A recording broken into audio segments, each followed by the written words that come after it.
വളരെ പരിചിതമായ ഒരു തിരുവെഴുത്ത് വായിച്ച് സഹായിക്കണമെന്ന് അപേക്ഷിക്കുന്ന മൈക്ക് കൂടെ വായിച്ചാൽ കുറച്ചുകൂടെ ഉചിതമായിരിക്കും. യോഹന്നാന്റെ സുവിശേഷം 10-ാം അധ്യായത്തിന്റെ 4-ാമത്തെ തിരുവെഴുത്ത് വായിച്ച് സഹായിച്ചാട്ടെ. യോഹന്നാന്റെ സുവിശേഷം 10-ാം അധ്യായത്തിന്റെ 4-ാമത്തെ തിരുവെഴുത്ത്. തനിക്കുള്ളവയൊക്കെയും പുറത്തു കൊണ്ടുപോയ ശേഷം യേശു അവയ്ക്ക് മുൻപായി നടക്കുന്നു. ആടുകൾ അവന്റെ ശബ്ദമറിഞ്ഞ് അവനെ അനുഗമിക്കുന്നു. ഒരിക്കൽ കൂടി വായിച്ചാട്ടെ. തനിക്കുള്ളവയൊക്കെയും പുറത്തു കൊണ്ടുപോയ ശേഷം അവൻ അവയ്ക്ക് മുൻപായി നടക്കുന്നു. മതി. ഒരു വാക്കൂടെ പ്രാർത്ഥിക്കാം. പരിശുദ്ധ പിതാവേ, നല്ല രാത്രി സമയത്തിനായിട്ട് സ്തോത്രം. ഇവിടെ കൂടപ്പെട്ടിരിക്കുന്ന ഏവരെയും അനുഗ്രഹിക്കണം. ശബ്ദപരിധിയിൽ ഞങ്ങളെ ശ്രദ്ധിക്കുന്ന ഏവർക്കും അനുഗ്രഹമാക്കണം. ഈ ദേശത്തെ അനുഗ്രഹിപ്പാൻ അവിടുത്തോട് അപേക്ഷിക്കുന്നു.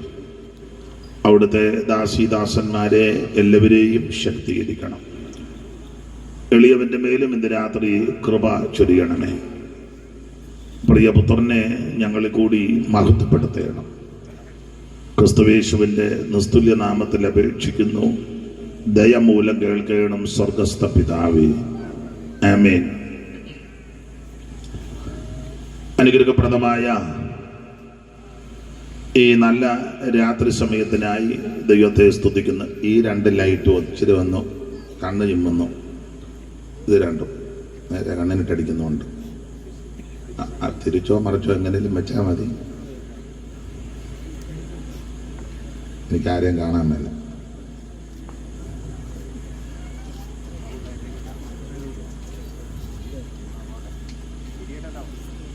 പരുവത്തിൽ മതി മതി മതി മതി. നിങ്ങൾക്ക് ആർക്കും അത്ര നല്ല കളറുള്ളതല്ല. ചില മെച്ച വച്ചാനേ ഉള്ളെന്ന് തോന്നുന്നു.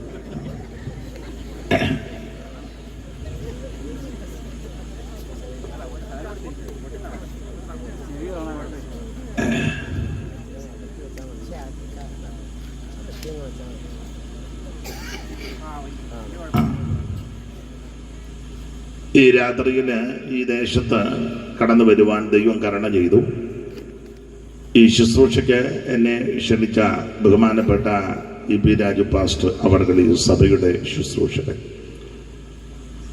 ഇന്ന് രാത്രിയിലെ യോഗാധ്യക്ഷൻ ബഹുമാന്യ കർത്തദാസൻ, ന്യൂ ലൈഫ് സഭയുടെ പ്രധാന ചുമതല വഹിക്കുന്ന ഫിലിപ്പ് എബ്രഹാം അവർകൾ, ഗായക സംഘം, മൈക്ക് ഓപ്പറേറ്റ് ചെയ്യുന്ന സഹോദരങ്ങൾ, ഈ ഗ്രൗണ്ടില് പ്രാർത്ഥനയോടെ എത്തിച്ചേർന്നിരിക്കുന്ന ദൈവമക്കൾ, സമീപ സ്ഥലങ്ങളിൽ നിന്നും ഇരുന്നും ഭവനങ്ങളിലുമൊക്കെ ഇരുന്ന് ഈ യോഗം ശ്രദ്ധിക്കുന്ന, വീക്ഷിക്കുന്ന, സഹകരിക്കുന്ന ഈ ദേശത്തെ ബഹുമാന്യരായ പ്രിയപ്പെട്ടവർ, ദൂരത്തിരുന്ന് ഇപ്പോൾ ഓൺലൈനിൽ ആരെങ്കിലും കാണുകയോ കേൾക്കുകയോ ചെയ്യുന്നുണ്ടെങ്കിൽ അങ്ങനെയുള്ളവർ ഏവർക്കും വേഗം വരുന്ന യേശു ക്രിസ്തുവിന്റെ നിസ്തുല്യ നാമത്തിൽ ഈ സന്ധ്യയിൽ വന്ദനം ചൊല്ലുന്നു. പരിചിതരായ കർത്തൃദാസന്മാർ പലരുണ്ട്. എല്ലാവരുടെയും പേരെടുത്ത് പറഞ്ഞ് പിന്നെയും സമയം കളയുവാൻ താല്പര്യപ്പെടുന്നില്ല. ഇവിടെ വേദിയിലും സദസ്സിലുമായിരിക്കുന്ന ആദരണീയ കർത്തൃദാസന്മാർ, വിശേഷിച്ച് മാതാക്കൾ, പിതാക്കന്മാർ, കുഞ്ഞുങ്ങൾ, സഹോദരീ സഹോദരന്മാർ, ഏവരെയും ദൈവം അനുഗ്രഹിക്കുമാറാകട്ടെ. ഇന്ന് രാത്രിയിലെ ശുശ്രൂഷയെ പറ്റി കർത്തൃദാസൻ വിളിച്ചോർപ്പിച്ച് ഓർത്ത് പ്രാർത്ഥിപ്പാൻ ദൈവം കൃപ നൽകി. അല്പം വൈകിപ്പോയി, സദയം എല്ലാവരും ക്ഷമിക്കുക. വൈകുമെന്ന് നേരത്തെ വിളിച്ചറിയിച്ചു. എങ്കിലും പിന്നീട് പറഞ്ഞതിലും 5 മിനിറ്റ് മുമ്പ് എത്തുവാൻ ദൈവം കരുണ ചെയ്തു. എല്ലാ പ്രിയപ്പെട്ടവരെയും ദൈവം അനുഗ്രഹിക്കുമാറാകട്ടെ. കഴിഞ്ഞ രാത്രിയിൽ വളരെ ശക്തമായ സന്ദേശം ദൈവം കേൾപ്പിച്ചു. അവിടുത്തെ വരവ് താമസിച്ചാൽ നാളെ രാത്രിയിലും മാന്യ കർത്തൃദാസനെ ദൈവം ഉപയോഗിക്കട്ടെ. ഇന്ന് രാത്രിയിൽ എനിക്കും ഇവിടെ വരുവാൻ ദൈവം ചെയ്ത കൃപയ്ക്കായിട്ട് ദൈവത്തെ സ്തുതിക്കുന്നു. ഈ രാത്രിയിലെ തിരുവചന ചിന്തയ്ക്ക് അടിസ്ഥാനമായിട്ട് വായിച്ചത് യോഹന്നാന്റെ സുവിശേഷം 10-ാം അധ്യായത്തിന്റെ 4-ാമത്തെ തിരുവെടുത്ത. ഒരിക്കൽ കൂടി ആ തിരുവെടുത്ത് വായിച്ച് സഹായിക്കണമെന്ന് അപേക്ഷിക്കുന്നു. തനിക്കുള്ളവയൊക്കെയും പുറത്തു കൊണ്ടുപോയ ശേഷം അവൻ അവയ്ക്ക് മുൻപായി നടക്കുന്നു. തനിക്ക് ഉള്ളവയൊക്കെയും പുറത്തു കൊണ്ടുപോയ ശേഷം അവൻ അവയ്ക്ക് മുൻപായി നടക്കുന്നു. അവൻ അവയ്ക്ക് മുമ്പായിട്ട് നടക്കുന്നു. ആടുകൾ അവന്റെ ശബ്ദം അറിഞ്ഞ് അവനെ അനുഗമിക്കുന്നു. അവിടെ എടുത്ത് എഴുന്നു നിൽക്കുന്ന ഒരു പദം തനിക്കുള്ളവയൊക്കെയും പുറത്തു കൊണ്ടുപോയ ശേഷം. ഞാൻ ഇനി പറയുന്ന ഭാഷ എല്ലാവർക്കും ചിലപ്പം മനസ്സിലായെന്ന് വരികയല്ല. വേദപുസ്തകം പഠിക്കുന്ന ധ്യാനിക്കുന്നവർക്ക് പെട്ടെന്ന് പിടികിട്ടും. ദൈവത്തിന് ആവശ്യമുള്ളവരെയൊക്കെ ദൈവം പുറത്തു കൊണ്ടുവരും.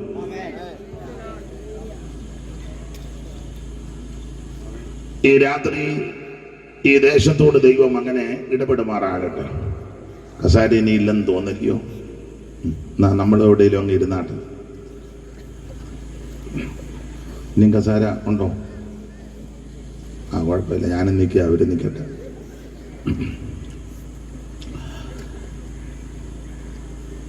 യോഹന്നാന്റെ സുവിശേഷം 10-ാം അധ്യായത്തിന്റെ 4-ാം വാക്യമാണ്. ഇന്ന് രാത്രി വളരെ ലളിതമായിട്ട് ശാന്തമായിട്ട് മനസ്സിലാകുന്ന ഭാഷയിൽ നമുക്ക് ചില കാര്യങ്ങൾ ചിന്തിക്കാം.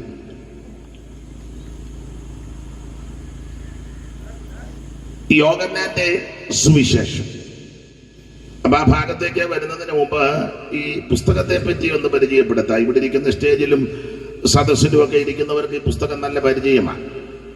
ഈ പുസ്തകം, ഇതിന്റെ പേര് സത്യവേദ പുസ്തകം എന്ന പേരെങ്ങനെ? സത്യവേദ പുസ്തകം.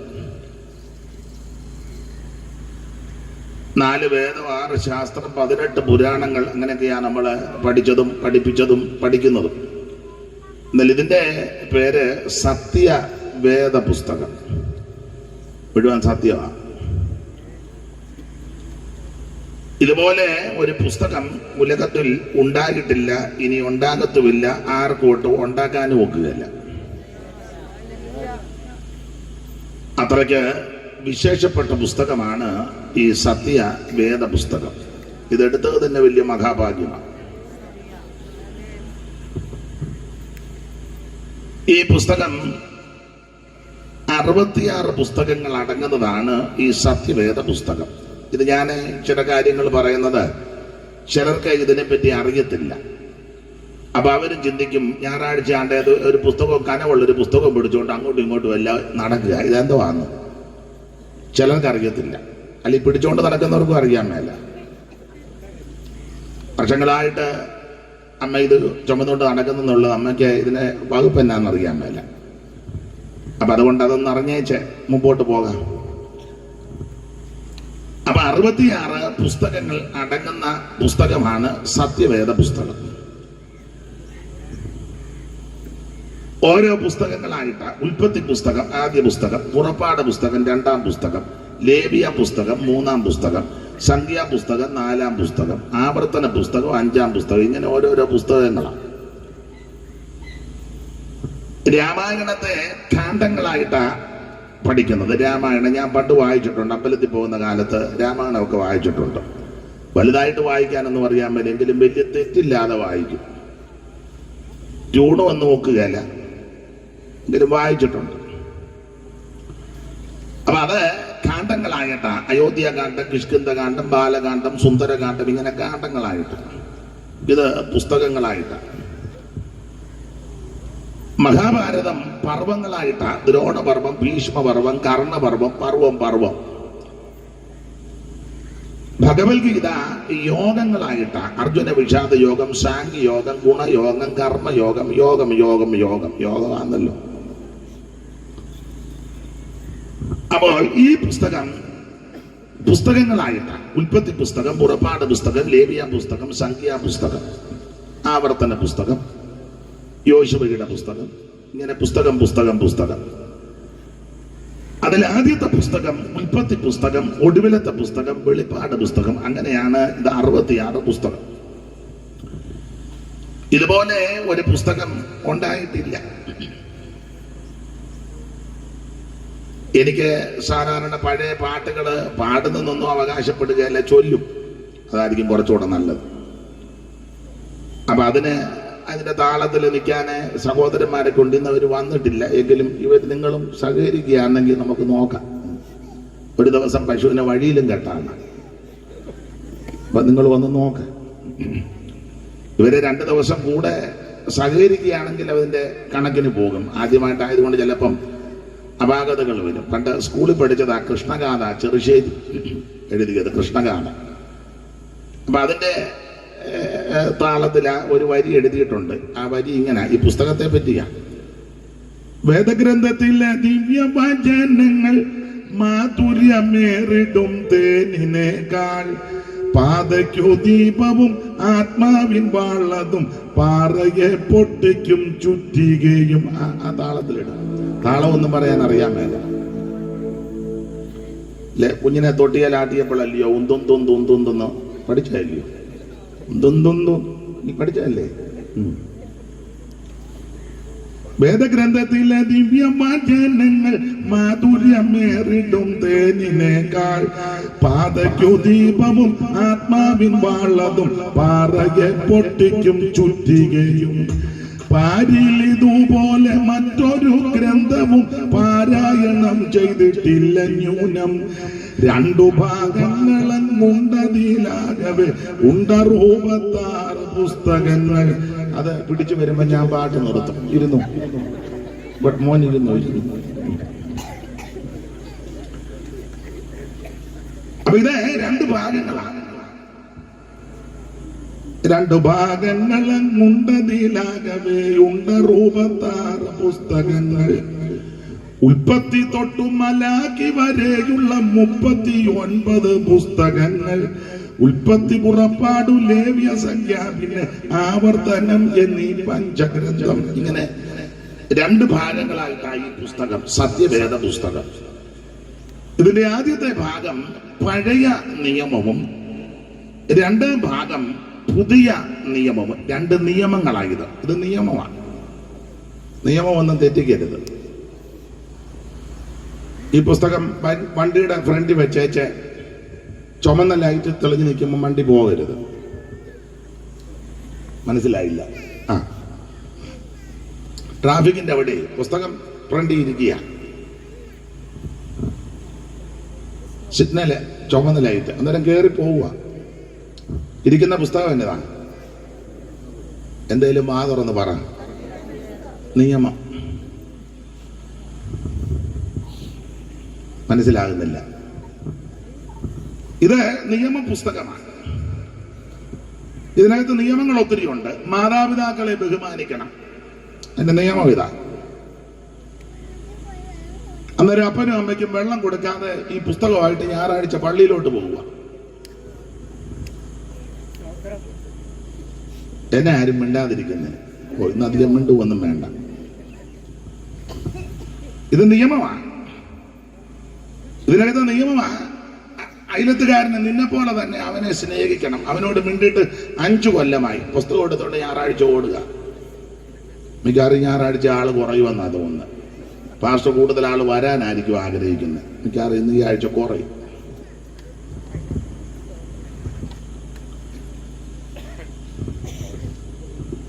ഈ പുസ്തകത്തിന്റെ നിയമം ഈ കണ്ണ് തടിച്ചാൽ ഇവിടെ കൂടെ കാണിച്ചു കൊടുക്കണം.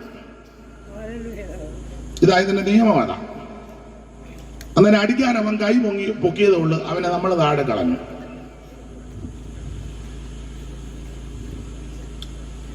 നമ്മുടെ ഒരു അമ്മയാ, ചില തൻ്റെ അടി അമ്മ ഒരിക്കൽ പറഞ്ഞു, അവൻ എന്നെ അടിക്കാൻ തോന്നിയുള്ളൂ, ഞാൻ കാലുമടക്കി അടിച്ചവനെ താഴെ ഇട്ടെന്ന്. പഴയ ഗുസ്തിക്കാരിയാ. ഇത് നിയമമാണ്. ഈ നിയമം ആദ്യം കാക്കേണ്ടതും അനുസരിക്കേണ്ടത് ഇതെടുത്തോണ്ട് നടക്കുന്നവരാ. ഇന്ന് വലിയ ബഹളമൊന്നും വരികയല്ലെന്നാ എനിക്ക് തോന്നുന്ന ഇരിപ്പ് കണ്ടിട്ട്.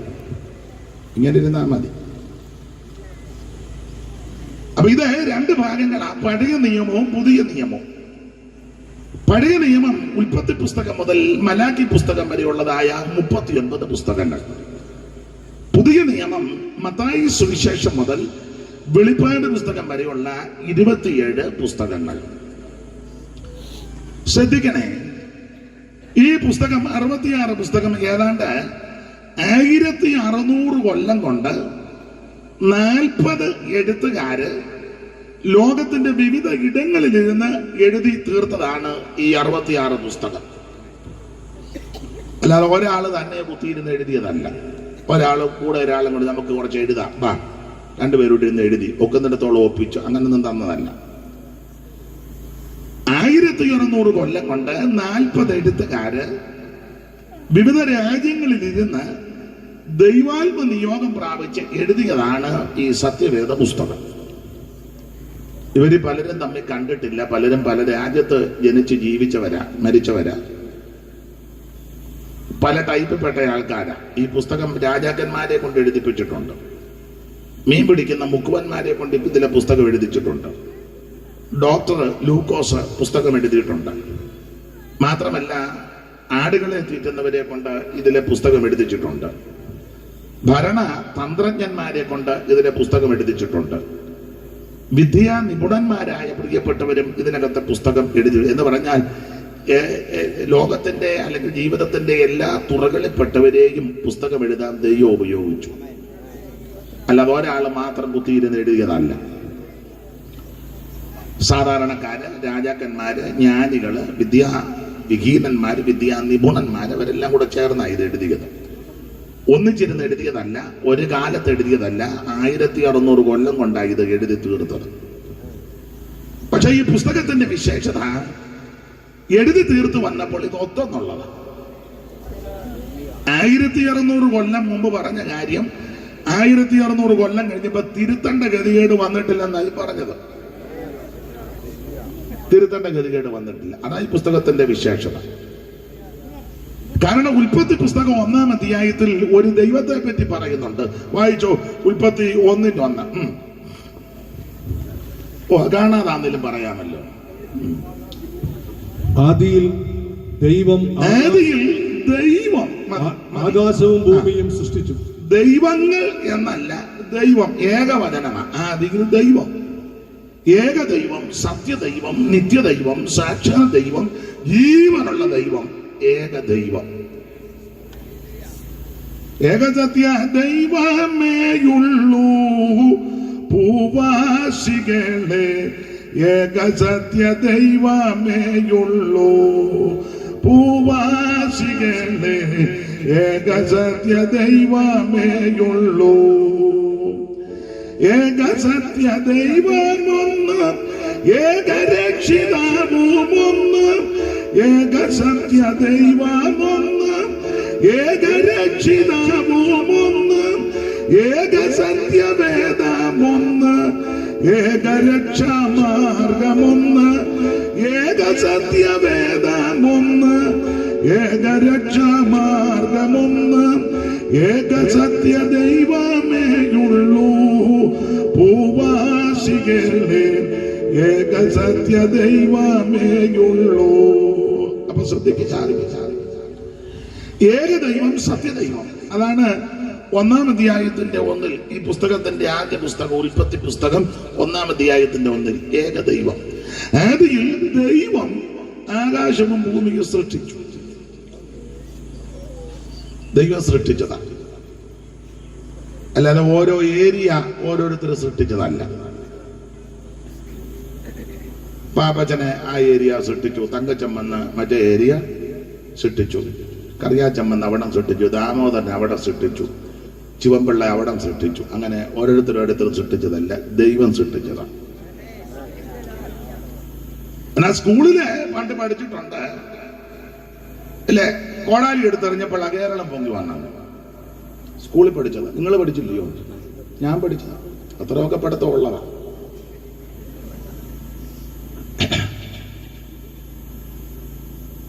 എനിക്ക് തോന്നുന്നു ഉമാകേരളത്തിലാണോ ഉള്ളൂർ എഴുതിയതാണോ എന്ന് അറിയത്തില്ല. വരി ഇങ്ങനെ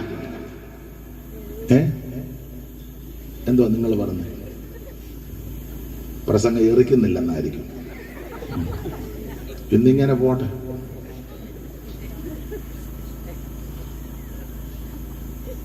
അതെ, സ്കൂളിൽ പഠിച്ചത് ഇങ്ങനെ: കന്യാകുമാരി ക്ഷിതിയാദിയായി കോകർണാന്തമായി തെക്ക് വടക്ക് നീളേ അന്യോന്യമംബാശിവർ നീട്ടിവിട്ട കണ്ണോട്ടമേറ്റുണ്ടൊരു നല്ല രാജ്യം. പണ്ട് പഠിച്ചതാണ്. അതിലെ ദശാവതാര കഥകളുണ്ട്. അതിലെ ഒരു കഥാപാത്രമാണ് പരശുരാമൻ. മത്സ്യകൂർമ്മ വരാഹസ്യ നരസിംഹസ്യ വാമന രാമോ രാമ രാമച്ച കൃഷ്ണകൾക്ക് ജനാർദ്ദനാണ് അതിലൊരു അവതാരമാണ്. അപ്പൊ നിങ്ങൾ ചിന്തിക്കുക, ഇങ്ങേര് അവതാരമെല്ലാം പറയാൻ വന്നതാണോ? ശാസിക്കുകയൊന്നും ചെയ്യരുത്, പ്രാർത്ഥിച്ചുകൊണ്ടിരുന്നാണ്. അപ്പോൾ അത് മഴുവെടുത്തെറിഞ്ഞെന്ന കന്യാകുമാരി ക്ഷതിയാദിയായി ഗോകർണാന്തമായി തെക്ക് വടക്ക് നീളെ അന്യോന്യം അംബാശിവാർ നീട്ടിവിട്ട കണ്ണോട്ടമേറ്റുണ്ടൊരു നല്ല രാജ്യം. പാരം കരിമ്പു പനസം മുളകേല വിഞ്ചി കേരൻ കവങ്ങ് തളർത്ത വെറ്റില ഏത്തവാഴ ഈരമ്യ വസ്തുതകൾ ചേർന്ന് വിളങ്ങമീന്നൽ പാരാങ്കിരി കൽപ്പതരു മണ്ഡിത നന്ദനാഭം. സ്കൂളിൽ പഠിച്ചതാണ്. അപ്പൊ പള്ളിക്കൂടത്തിൽ പഠിച്ചതും ഒക്കെ മഴുവെടുത്തെറിഞ്ഞുണ്ടായെന്ന. എന്നാല് ഈ പുസ്തകം പഠിപ്പിക്കുന്നതും അതങ്ങനെ തന്നെ. ഇത് കോടാലിക്കും പിച്ചാത്തിക്കും പറഞ്ഞൊന്നും ഉണ്ടായതല്ല, ദൈവം സൃഷ്ടിച്ചത്. സർവശക്തനായ ദൈവം, നിത്യനായ ദൈവം, ഏക ദൈവം. ദൈവം ഒരു ഗ്രൂപ്പിന്റെ ആളല്ല, അവിടുന്ന് മുഴു ലോകത്തിന്റെ ആ ദൈവം. ഓരോരുത്തരും പിന്നെ ഓരോ ഞങ്ങളുടെ ദൈവമാണെന്ന് പറഞ്ഞുകൊണ്ട് കിടക്കുക. ദൈവം എല്ലാവരുടെയും കൂടെ. ചില ആൾക്കാർ ധരിച്ചു വെച്ചിരിക്കുന്ന ദൈവം ഞങ്ങളുടെ കസ്റ്റഡിയിലാണ്. ആ പോക്കും ഇരിപ്പും കാണുമ്പോൾ അറിയാം ദൈവം ആരുടെയും കസ്റ്റഡിയിൽ ഇരിക്കുന്ന ആളല്ല, അവിടുന്ന് മുഴു ലോകത്തിന്റെയും ദൈവമാണ്. അപ്പോൾ ആ ദൈവമാണ് ഈ കാണുന്നതിനെല്ലാം സൃഷ്ടിച്ചത്. സകല ചരാചരങ്ങളെ സൃഷ്ടിച്ചവൻ ദൈവമാണ്. ഒന്നുകൂടെ വായിച്ചോ, 1-ാം വാക്യം. ആദിയിൽ ദൈവം ആകാശവും ഭൂമിയും സൃഷ്ടിച്ചു. സകല ലോകങ്ങൾക്കും ആദികാരണമിവൻ, സകല ഭൂതങ്ങൾക്കും ആകാരപ്രദനിവൻ, സകല ദേവവൃന്ദവന്ദിത പദാകുലൻ, സകല നിഷ്കലത്വം പേറുന്ന പെരിയവൻ, അകമാകാരന്മാരിൽ ആദമൻ മോചതും സർവാഗമ പൊരുളാകുമി പരാശക്തിക്ക്. അപ്പൊ ശ്രദ്ധിക്കുക, ഈ കാണുന്ന സകല ചരാചരങ്ങളെയും അണ്ടകടാകത്തെയും ബ്രഹ്മാണ്ട കോടിനാണ്ടത്തെ മുഴുവൻ സൃഷ്ടിച്ചവൻ, അവൻ ചമച്ചവൻ, പടച്ചവൻ, സർവശക്തനായ ദൈവമാണ്. അതായി പുസ്തകത്തിന്റെ ആദ്യ ഭാഗത്ത് ദൈവം ആദിയിൽ ദൈവം. അപ്പൊ 1600 കൊല്ലം മുമ്പ് ഒരു ദൈവത്തെ പരിചയപ്പെടുത്തി. 1600 കൊല്ലം കഴിഞ്ഞ് വെളിപ്പാട് പുസ്തകത്തിൽ വരുമ്പോഴും ആ ദൈവത്തെ തന്നെയാ പറഞ്ഞേക്കുന്നത്. അല്ലാതെ ഇടയ്ക്ക് ദൈവം കളിക്കാൻ പെണ്ണുങ്ങളും ആണുങ്ങളും ഒന്നും കയറിയില്ല. ഇപ്പോഴാണ് ഒത്തിരി പെണ്ണുങ്ങളൊക്കെ ദൈവം കളിക്കുന്നുണ്ട്. ചുമ്മാ സാരിയും ചുറ്റി ദൈവം കളിച്ച് കിടക്കാം. നല്ല കാശുമാണ്. പെണ്ണുങ്ങൾ ദൈവം കളിച്ചാലേ കാശുള്ളു, ആണുങ്ങൾ ദൈവം കളിച്ചാലൊന്നും കാശില്ല. പണ്ടൊരാള് പറഞ്ഞെന്നാ കേൾക്കുന്നത്. പറഞ്ഞെന്നാ ഇങ്ങനെ ഇരുന്നു തള്ളയവിടെ കാശ് വാരുക. മനസ്സിലായില്ല. നീ ഇങ്ങനെ ഇതും പിടിച്ചോണ്ട് അവിടെ ഇരുന്നു തള്ളയെ പറ എവിടാന്നൊന്നും എന്നോട് ചോദിക്കരുത്. ഞാൻ പറഞ്ഞത് വല്ല എന്റെ ഒന്നായിട്ട് പിടിക്കരുത്. പറഞ്ഞവര് വേറെയാണ്. സ്ത്രീകളും പുരുഷന്മാരും ഒക്കെ ദൈവം കളിക്കുക. ഇപ്പൊ ഒത്തിരി ദൈവങ്ങളുണ്ടല്ലോ. ദൈവങ്ങൾ തന്നെ ഇരിക്കുമ്പോ തോന്നുക അങ്ങ് ദൈവം ആകാൻ. കോട്ടയത്തുണ്ടായിരുന്നു ദൈവം തങ്ക എന്നാ പേര്. എല്ലാവരും അങ്ങ് ദൈവം ആക്കി. ദൈവം തങ്ക ഇവിടെ ഉണ്ടെന്നാ തോന്നുന്നു. ചിരിക്കുന്നു. ശാന്തമ്മ ദൈവം. അങ്ങ് പത്തനംതിട്ട സൈഡിലുണ്ടെന്ന് ബാബു ദൈവം. പേര് പോലും ഒരു സുഖമില്ല. ബാബു. ദൈവം കളിക്കുമ്പോ പേരെങ്കിലും ഒന്ന് വൃത്തിയാക്കണ്ടേ? അങ്ങനല്ലേ എന്റെ മര്യാദ. നിങ്ങളുടെ ദൈവം ആരാ? ബാബു. ഒരു സുഖമില്ല. ദൈവം കളിക്കാൻ ഇറങ്ങുമ്പോ പേരുമെങ്കിലും ഒന്ന് വൃത്തിയാക്കി. പിന്നെ പണ്ട് സ്വാമിമാരുടെ പേരുകളൊക്കെ നല്ല പേരുകളാ. നല്ല പേരുകളാ. അതിൽ മിക്കതും ആനന്ദ കൂട്ടിയ ആനന്ദ, നിത്യാനന്ദ, പിന്നെ ശ്വാശ്വതികാരൻ. നല്ല പേരുകളാണ്. അപ്പൊ ഒരുത്തൻ തന്നെ ഇരുന്നപ്പോ അവന് തോന്നി സ്വാമിയാകണമെന്ന്. സ്വാമിയാകണമല്ലോ ഒത്തിരി നടപടിക്രമങ്ങളുണ്ട്. ചുമ്മാ സ്വാമിയാകാനൊക്കെ വേറെ. ഇവനെ ചുമ്മാ ഇരുന്നപ്പോ തോന്നി സ്വാമി കളിക്കണമെന്ന്. അവനെ പെട്ടെന്നൊരു ആയുവസ്ത്രമൊക്കെ കൊടുത്ത് ചാരമെല്ലാം മരുത്തി വെച്ച് ചെറിഞ്ഞു. അപ്പൊ ചോദിച്ചു പേരെന്നാണ്. അവൻ പറഞ്ഞു വെളുപ്പിനെ കുളിച്ചു, നല്ല തണുപ്പും ഉണ്ടായിരുന്നു, കുളിച്ചേച്ച് ചാരമെടുത്ത് പൂശി. കള്ളസ്വാമിയാണ്. പൂശിയപ്പോൾ ഒരാൾ ചോദിച്ചു പേരെന്നാ? അപ്പം പറഞ്ഞു തണുപ്പത്ത് കിടുകിടാനന്ദാ. അപ്പൊ തണുപ്പ് കൊണ്ട് കുളിര് കയറുന്നപ്പം പുള്ളി എല്ലാം ആനന്ദ കൂട്ടിയാണല്ലോ അവരുടെ എല്ലാം പേര്. സ്വാമി തണുപ്പത്ത് കിടുകിടാനന്ദം.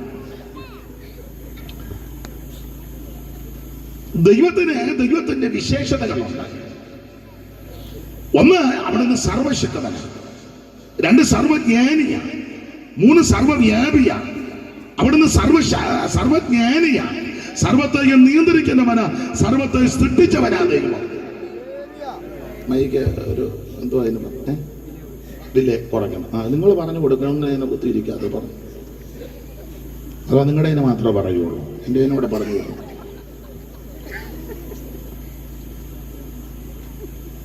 ഞാൻ പാട്ട് പാടുകയോ എന്തെങ്കിലുമൊക്കെ ചൊല്ലുകയോ ചെയ്യുമ്പോൾ ഒരു ചെറിയ അതാ നല്ലത്. പ്രസംഗിക്കുമ്പം ഇങ്ങനെ പോട്ടെ. അപ്പോൾ സർവശക്തനായ ദൈവം പിന്നെ ഉണ്ട്.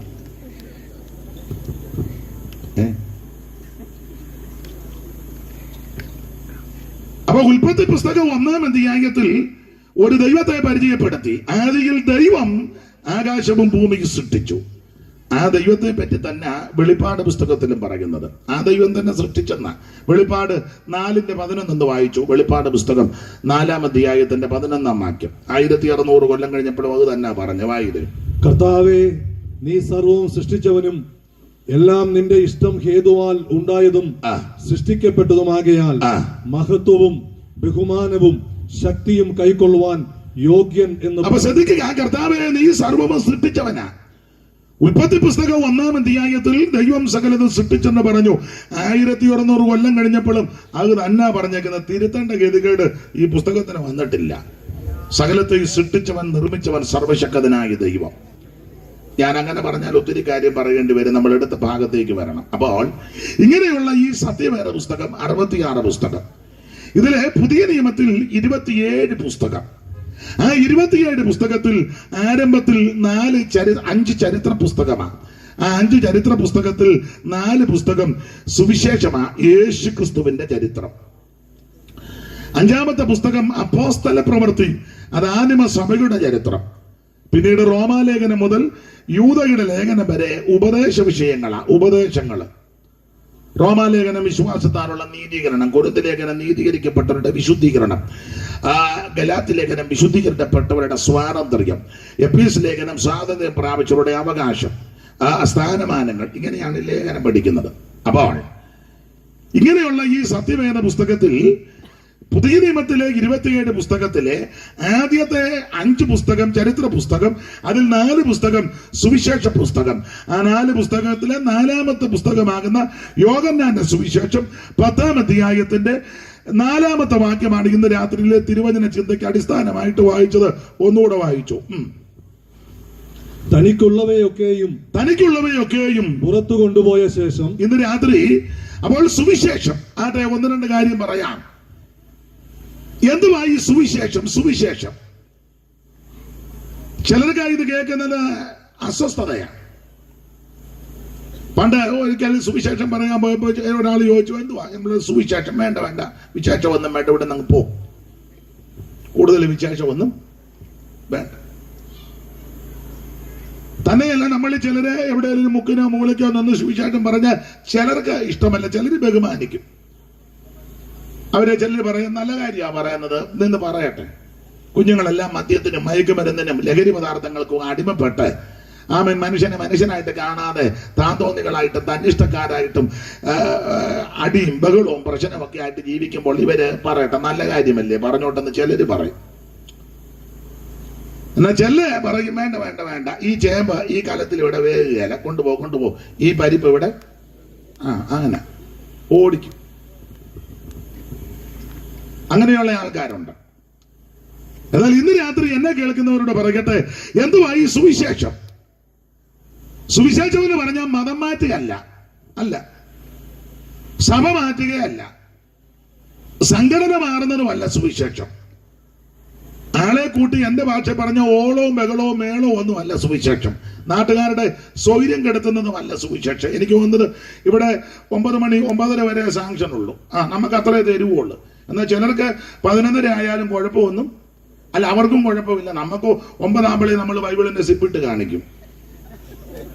ആദ്യം കുഴപ്പം നമുക്കാ. ഇന്നലെ ഒരു യോഗത്തിന് പോകാൻ നേരത്ത് റോഡ് അങ്ങ് മൊത്തം ബ്ലോക്ക് ആക്കി വിടുകയില്ലെന്ന് പറഞ്ഞു. വേറെ വഴി കൂടെ പോകാം. ആർക്കും പ്രശ്നവുമില്ല, എതിരുമില്ല. നമ്മൾ ബ്ലോക്ക് ഒന്നും ആക്കുന്നില്ല. എന്നാലും ഒരു മുക്കിന് നിന്ന് പറഞ്ഞ ഉടനെ ചിലർക്ക് ഇത് ഇഷ്ടമല്ല. എന്നാൽ ഇത് നല്ല കാര്യമായി പറയുന്നത്. ഞാൻ ആ ഭാഗത്തേക്ക് വരിക. അപ്പൊ സുവിശേഷം എന്തുവാ? ഈ സുവിശേഷം മതം മാറ്റുകല്ല, സഭ മാറ്റുകല്ല, സംഘടന മാറ്റുകല്ല, ആളെ കൂട്ടി ബഹളവോളം ഉണ്ടാക്കുകയല്ല, ഭീഷണിപ്പെടുത്തുന്ന മാർഗവുമല്ല. എന്റെ ഭാഷ പറഞ്ഞ വടിവാള് കറക്കി കാണിച്ചേച്ച് ഞങ്ങളുടെ മതത്തിൽ ചേരട, അങ്ങനൊന്നുമല്ല. ആ മാർഗമല്ല ഇത്. തോക്ക് കൊണ്ട് കാണിച്ച് ഭീഷണിപ്പെടുത്തി മതത്തിൽ ചേർക്കുന്ന മാർഗമല്ല. അങ്ങനൊന്നും ചേർക്കുകയല്ല. കാശ് കൊടുത്ത് ചേർക്കുന്ന മാർഗമല്ല ഇത്. കാശില്ലല്ലോ, അതുകൊണ്ടല്ലേ സ്വോത്ര കാഴ്ച എടുത്തേ അല്ലേ? ഇരിപ്പ് കാണുമ്പോ അറിയാം കാശില്ല. അന്നേരം ഒരാൾ പറയുന്നത് കാശ് കൊടുത്ത് ചേർക്കുകയാണ്. നല്ല വേല. ഇതുങ്ങളും ഭാരപ്പെട്ടിരിക്കുക, വല്ലതും കിട്ടുമോ ഇല്ല? തരും സമാധാനപ്പെടും. അപ്പൊ ശ്രദ്ധിക്കുക, ഇത് കാശ് കൊടുത്ത ആളെ കൂട്ടുന്ന മാർഗമല്ല, സഭ മാറ്റുകയല്ല, മതം മാറ്റവുമല്ല. സുവിശേഷം എന്ന് പറഞ്ഞാൽ ഒരു വ്യക്തിയാ. അത് മറ്റാരുമല്ല, നസറായനാകുന്ന യേശു ക്രിസ്തു. അതാ സുവിശേഷം. അറിവുള്ള വാക്യമാണെങ്കിലും വായിച്ചു. കാരണം ഇതൊക്കെ വേദപുസ്തകത്തിലെ കാര്യമാ പറയുന്നെന്ന് കേൾവിക്കാർക്ക് മനസ്സിലാകണം. അല്ലെ നിങ്ങൾ പറയും, ആരാന്നോ പറന്ന് ശബ്ദമുള്ള ഒരുത്തം ഏതാണ്ടെല്ലാം പറഞ്ഞു വെച്ചു പോയി, എവിടുന്നാന്നോ? അത് വേണ്ട, പുസ്തകത്തിൽ നിന്നാന്ന് അറിയണം. 2:5 വായിച്ചു. തിമോത്തിയോസിന്റെ 2-ാം ലേഖനം 2:5 എന്തുവാ സുവിശേഷം അവിടെ എഴുതിയിട്ടുണ്ടല്ലോ, വായിച്ചു. തന്നെ വായിക്കാനല്ല, മൈക്കിൽ കൂടെ വായിക്കുന്നു. ദാവീദിന്റെ സന്തതിയായിട്ട് ജനിച്ച് മരിച്ചിട്ട് ഉയർത്തെഴുന്നേറ്റിരിക്കുന്ന യേശുക്രിസ്തുവിനെ ഓർത്തുകൊള്ളുക. അതാകുന്നു എന്റെ സുവിശേഷം. അപ്പൊ എന്റെ പ്രിയരെ, സ്നേഹിതരെ, കേൾവിക്കാരുടെ പറകട്ടെ, സുവിശേഷം ഒച്ചയും ബഹളവും അല്ല, നാട്ടുകാരുടെ സ്വൈര്യം കെടുത്തുകയല്ല, അലോഗ്യം ഉണ്ടാക്കല്ല, തമ്മിത്തല്ലും അടിപിടിയും ആമൻ ചേരി തിരിഞ്ഞ് അടിയുണ്ടാക്കുകയല്ല, വർഗീയത പറഞ്ഞ് ആമൻ ബഹളം ഉണ്ടാക്കുകയല്ല, മതം മാറ്റുകയല്ല, സഭ മാറ്റുകയല്ല, സംഘടന മാറ്റുന്നതല്ല. സുവിശേഷം എന്ന് പറഞ്ഞത് ഒരു വ്യക്തിയാ. അത് മറ്റാരും മല്ല, നസറായനാകുന്ന യേശു ക്രിസ്തു. അതാ സുവിശേഷം. ഓടിച്ചു പറയാം. എന്തിനാ ഈ സുവിശേഷം? എന്തിനാ സുവിശേഷം? ചില ആൾക്കാർ പറയുന്നത് ഒരു പണിയും കൂലിയില്ലാത്ത കുറെ അവന്മാരിറങ്ങിയിട്ടുണ്ടെന്ന്. ഇന്നാളൊരാൾ പറയുന്നത് കേട്ടു, ഞാനും കേട്ടു. പിന്നെ എന്നാ പറയാൻ? ഒരു ജോലിയും കൂലിയില്ലാത്ത കുറെ അവന്മാര്. ഞങ്ങളുടെ ഒരു കൊച്ചമ്മയുടെ മോൻ പറഞ്ഞത്, കരിക്കിന്റെ മോന്ത് എത്തിയ പോലെ കുറെ എണ്ണ ഇറങ്ങിയിട്ടുണ്ടെന്ന്. മീശ പഠിച്ചതിന് പറഞ്ഞതാണ്. കരിക്കിന്റെ മോന്ത എത്തിയത് പോലെ. ഓരോരോ അഭിപ്രായങ്ങളാണ്. അപ്പൊ ചെല്ലി പറയുകയാ, തൊഴിലില്ലാത്ത കുറെ എണ്ണം അവരുടെ വയറ്റിപ്പഴപ്പന് എല്ലാം വയറ്റിപ്പഴപ്പാന്നല്ലോ. അപ്പൊ ചില ആൾക്കാർ പറയുന്നത് വയറ്റിപ്പഴപ്പൻ ഇറങ്ങിയിരിക്കുക. എന്തിനായി സുവിശേഷം? സുവിശേഷം എന്തിനാണ് ഒറ്റമാക്കി പറയുക? സകല മനുഷ്യരും രക്ഷപ്പെടാൻ, മനുഷ്യവർഗം മുഴുവൻ രക്ഷപ്പെടണം, മനുഷ്യജാതി മുഴുവൻ രക്ഷപ്പെടണം. ഈ ജാതിയും വർഗവും വർണ്ണം ഉണ്ടാക്കിയത് മനുഷ്യനാ. അതെ, മനുഷ്യനാ. ഇവര് ചില കൂടുതൽ, അവര് കുറഞ്ഞവരാ, മറ്റവര് ഒരു പരുവത്തിന് നിൽക്കുന്നു, ഇവരൊട്ടും കൊള്ളുകയില്ല. ഇതൊക്കെ മനുഷ്യൻ ഒപ്പിച്ചതാ. മുഖത്തിൽ നിന്ന് വന്നെന്ന് പറയുന്നു, കുറെ പേര് ഇവിടുന്ന് ഇറങ്ങിയെന്ന് പറയുന്നു, കാലിൽ നിന്ന് വന്നെന്ന് പറയുന്നു, പാദത്തിൽ നിന്ന് വന്നെന്ന് പറയുന്നു, എല്ലാം നുണയെല്ലാം പറഞ്ഞ് ഒപ്പിച്ചു വെച്ചിരിക്കുക. അത് വെച്ചാ ഇടപെടുന്നത്. ഞങ്ങള് ചില കൂടിയവരാ, അവര് കുറഞ്ഞവരാ, അതുകൊണ്ട് അവരോട് അധികം അടുക്കരുത്, പോകരുത്, ഇതൊക്കെ ഒപ്പിച്ചു വെച്ചിരിക്കുക. ബ്രാഹ്മണോകം നരേന്ദ്രോകം ആദ്യോഗമെന്നിങ്ങനങ്ങാമ്രേടിതങ്ങളിർന്നിടുന്ന ജാന്തരേ, ജന്തുക്കൾ ഭക്ഷിച്ചു കാച്ചിച്ചു പോകിലും ബന്ധു വെണ്ണീറായി ചമഞ്ഞു പോയിടിലും മണ്ണിന് കീടായി കൃമികളായി പോകിലും. ബ്രാഹ്മണ, ക്ഷത്രിയ, വൈശ്യ, ശൂദ്ര സംസ്കാരമൊന്നും പറയാൻ ഞാൻ തുനിയുന്നില്ല. നാശം ഒപ്പിച്ചു വെച്ചിരിക്കുക. അവര് ചില കൂടിയവരാ, ഇവര് കുറഞ്ഞവരാ, മറ്റവരൊട്ടും കൊള്ളുകയില്ല. ഇതൊക്കെ മനുഷ്യൻ ഒപ്പിച്ചതാ. ഒരു കാര്യം പറയാം, മനുഷ്യനെ മനുഷ്യനായിട്ട് കാണണം, മനുഷ്യനെ ബഹുമാനിക്കണം, മനുഷ്യനോട് സ്നേഹം ഉണ്ടായിരിക്കണം. ഏത് വ്യക്തിക്കും അവന്റെ വ്യക്തിത്വമുണ്ട്, അതിനെ ഹനിക്കരുത്. ഞാൻ എപ്പോഴും പറയും, ഭിക്ഷയെടുക്കുന്ന ഒരു വ്യക്തിയും വ്യക്തിത്വമുള്ള ആളാ, അദ്ദേഹത്തെ ആക്ഷേപിക്കരുത്. സാഹചര്യം കൊണ്ടാണ് ഭിക്ഷ ചോദിക്കുന്നത്, അതും അന്തസ്സുണ്ട്, ചോദിച്ചല്ലേ മേടിക്കുന്നേ, ഇല്ലേ? കോടികൾ അടിച്ചു മാറ്റുന്ന മന്ത്രിയേക്കാളും നല്ലതാ, കുംഭകോണം നടത്തുന്ന വേന്ദ്രനേക്കാളും നല്ലതാ ഭിക്ഷ എടുക്കുന്ന സാധുവായ മനുഷ്യൻ, ഇല്ലേ? ലക്ഷക്കണക്കിന് കോടിക്കണക്കിന് അടിച്ചു മാറ്റി വെച്ച് നല്ല വെളുത്ത തുണി കൊടുത്തോണ്ട് നിൽക്കുക, ഭാഗ്യം ബുദ്ധി. ഉടനെ നമ്മൾ പറയുക, സ്തോത്രം, ആദരണീയനായ അടിച്ചു മാറ്റിയവനാണോ? അവനിലും എന്ത് നല്ലതാ ആ ഭിക്ഷ എടുക്കുന്ന മാന്യ വ്യക്തി, ചോദിച്ചല്ലേ മേടിച്ചേ. ഏത് വ്യക്തിക്കും അതിന്റെ അന്തസ്സുണ്ട്. സ്വന്തം ആൾക്കാരുടെ പേരില്, മക്കളുടെയും കൊച്ചുമക്കളുടെയും ഒക്കെ പേരില് ഒപ്പിക്കുന്ന ആൾക്കാരുണ്ട്, അവരിലുമൊക്കെ നല്ലതാ ഭിക്ഷ എടുക്കുന്നവൻ. ആണെന്ന് എല്ലാവർക്കും അതിന്റെ മാന്യതയുണ്ട്. നമ്മുടെ ആൾക്കാർക്ക് അങ്ങനെയൊക്കെയുള്ള ചില ചിന്തകളുണ്ട്. നാളെ ഞാൻ ചോദിച്ചു, ആ സഹോദരി നിങ്ങളുടെ കൂടാന്നോ? അതെ. പുള്ളിക്കാരിക്ക് എന്തോ, ഓ അടുക്കള പണിയാ, അത് നല്ലതല്ലേ? ഒരു ജോലിയും ചെയ്യാതെ തിന്നുന്ന നിന്നേക്കാളും നല്ലതാ. ചുമ്മാ ഇരുന്ന് അങ്ങ് കഴിക്കുക, ഒരു ജോലിയും ചെയ്യുകയല്ല. അതിലും എന്താ അന്തസ്സാ? മറ്റു വീടുകളിലൊക്കെ പോയി ജോലി ചെയ്തേ ചെല്ലേ കഴിക്കുന്നേ. പുസ്തകത്തിലെ വാക്യം ജോലി ചെയ്യാത്തവൻ കഴിക്കരുതെന്നാ, അങ്ങനെ പുസ്തകത്തിലെ വാക്യം. ഏത് ജോലിക്കും അതിന്റെ മാന്യതയുണ്ട്. ചില ആൾക്കാർ പറയല്ലേ, പുള്ളിക്കാരിക്ക് എന്തുവാ ജോലി? ഓ മുനിസിപ്പാലിറ്റി തൂപ്പ, അന്തസ്സുള്ള ജോലിയാ. നീ നിന്റെ വീടും പരിസരവും തൂക്കുകയല്ലോ, പിന്നല്ലേ മുനിസിപ്പാലിറ്റി. എന്നെ ഇങ്ങനെ നോക്കിയിരിക്കുന്നേ. ചിലരെ വീടും പറമ്പും ഒക്കെ തൂക്കണമെങ്കിൽ പ്രാർത്ഥന വെക്കണം, ചൂലുവെടുത്തോണ്ട് പെരക്കി ഉറ്റുപോട്ട്. എന്നെ നാളെ പ്രാർത്ഥനയാ. ചുക്കിലി അടിക്കുന്നു, കട്ടിൽ മറച്ചിട്ടേച്ച് ചുക്കിലി തൂക്കുന്ന മേശയുടെ അടിയിൽ കൂടെ നോക്കി കട്ടം മാറ്റി വെച്ച് അവിടെ എല്ലാം മാറാലായ ആട്ടെ, ആഴ്ചയിൽ ഒരു പ്രാർത്ഥനയിലും വെക്കാം, അങ്ങനെയും. അപ്പൊ ഒരു കാര്യം ഇന്ന് രാത്രി പറയാം, ഏത് ജോലിക്കും അതിന്റെ മാന്യതയുണ്ട്. അപ്പൊ ഈ സുവിശേഷം എന്തുവാ? സുവിശേഷം യേശു ക്രിസ്തു. എന്തിനാ സുവിശേഷം? സകല മനുഷ്യരും രക്ഷപ്പെടാൻ. അതിന് 5 പൈസ കൊടുക്കണ്ട കേട്ടോ, അര കാശ് മുടക്കണ്ട, അര മൈല് നടക്കണ്ട, ഭൗതിക വസ്തുക്കളൊന്നും കൊണ്ട് കൊടുക്കണ്ട. രക്ഷപ്പെടാനേ മെഴുകുതിരിയും കൊടുക്കണ്ട, എണ്ണയും കൊടുക്കണ്ട, പൂവൻകോടിയും കൊടുക്കണ്ട, പടക്കോടിയും കൊടുക്കണ്ട, ആടും വേണ്ട, മാടും വേണ്ട, ഒന്നും വേണ്ട, നിന്നെ അങ്ങ് കൊടുത്താൽ മതി. എന്റെ സ്വോത്ര കാഴ്ച കിട്ടണ്ടേ? ഇവിടെ പിന്നെ എടുത്തത് പാവത്തങ്ങള് ചില കാര്യങ്ങളൊക്കെ ഉള്ളതുകൊണ്ട് അത് സ്വർഗത്തിൽ പോകാനൊന്നുമല്ല, രക്ഷിക്കപ്പെടാനൊന്നുമല്ല. ഇവിടുത്തെ പല ആവശ്യങ്ങളുണ്ട്, അതൊക്കെ നടക്കണം. അതിനാ അദ്ദേഹത്തോണ്ട് തന്നെ ഒക്കത്തില്ല. ഒക്കുവോ? ഓ എനിക്ക് ഇരിപ്പ് കാണുമ്പോ അറിയാം, പാവം. എന്നാൽ ഇതെല്ലാം ചെയ്തല്ലോ, ദൈവം അനുഗ്രഹിക്കട്ടെ. ഇവിടെയുള്ള പ്രിയപ്പെട്ടവര് സഹകരിക്കുന്നല്ലോ, നാട്ടുകാരും ഒക്കെ സഹകരിക്കുന്നല്ലോ, ദൈവം നിങ്ങളെ അനുഗ്രഹിക്കട്ടെ.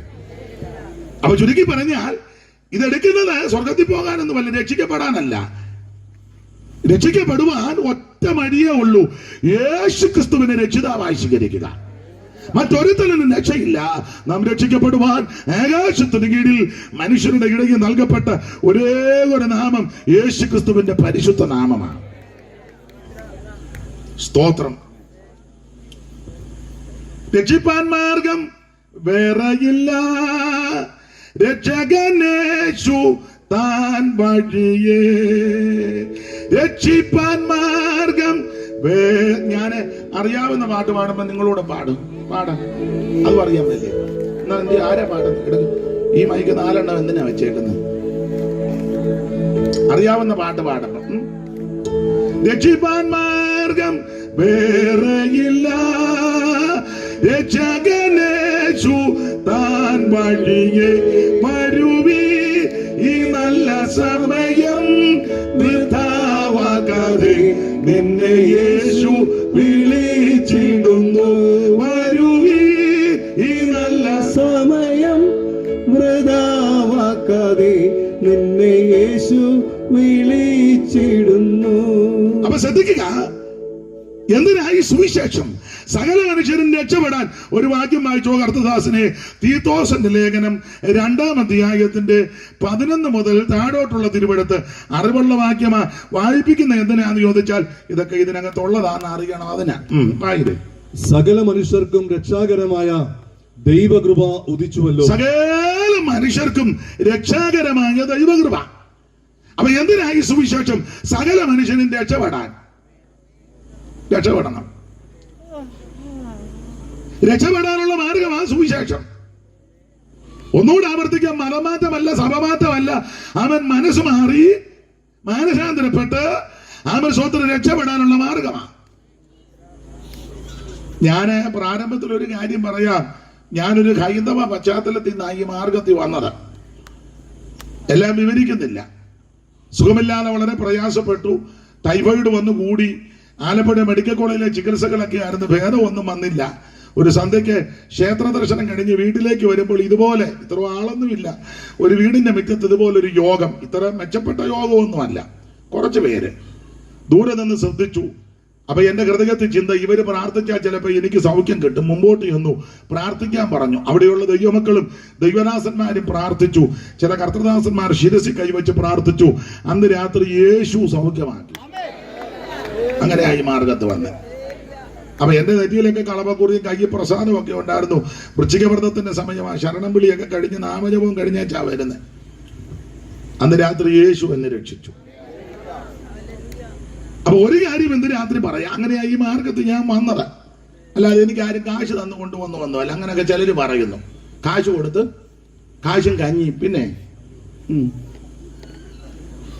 ചുമ്മാ ഊളത്തരവൊന്നും പറയരുത്. എനിക്കാരും തന്നില്ല. നിങ്ങൾക്ക് വല്ലതും കിട്ടിയെങ്കിൽ നിങ്ങൾ പറഞ്ഞു. എന്റെ കാര്യം എനിക്ക് പറയാം. ഒന്നറിയാം, യേശു എന്നെ സൗഖ്യമാക്കി. അവന് സമാധാനം ലഭിച്ചു. ദൈവത്തിന് മഹത്വം. അപ്പൊ എന്തിനായി സുവിശേഷം? സകല മനുഷ്യനും രക്ഷപ്പെടാൻ. ഇനി ആരായി സുവിശേഷം കേൾക്കേണ്ടത്? ആര് കേൾക്കണം?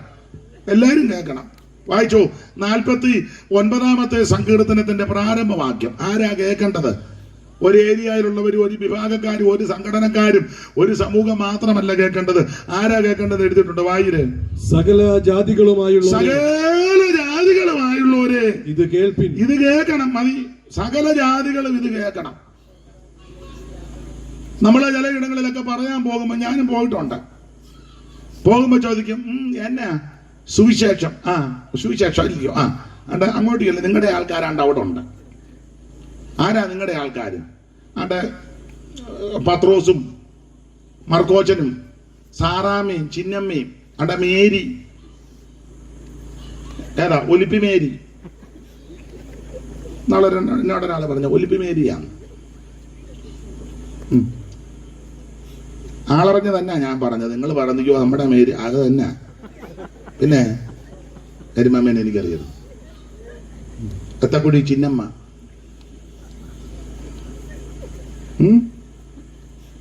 അതാ പറയുന്നത്. ഇവിടെ ഒന്നും വേണ്ട, നിങ്ങളുടെ ആൾക്കാർ അവിടെ ഉണ്ട്, അങ്ങോട്ട് ചെല്ലാൻ.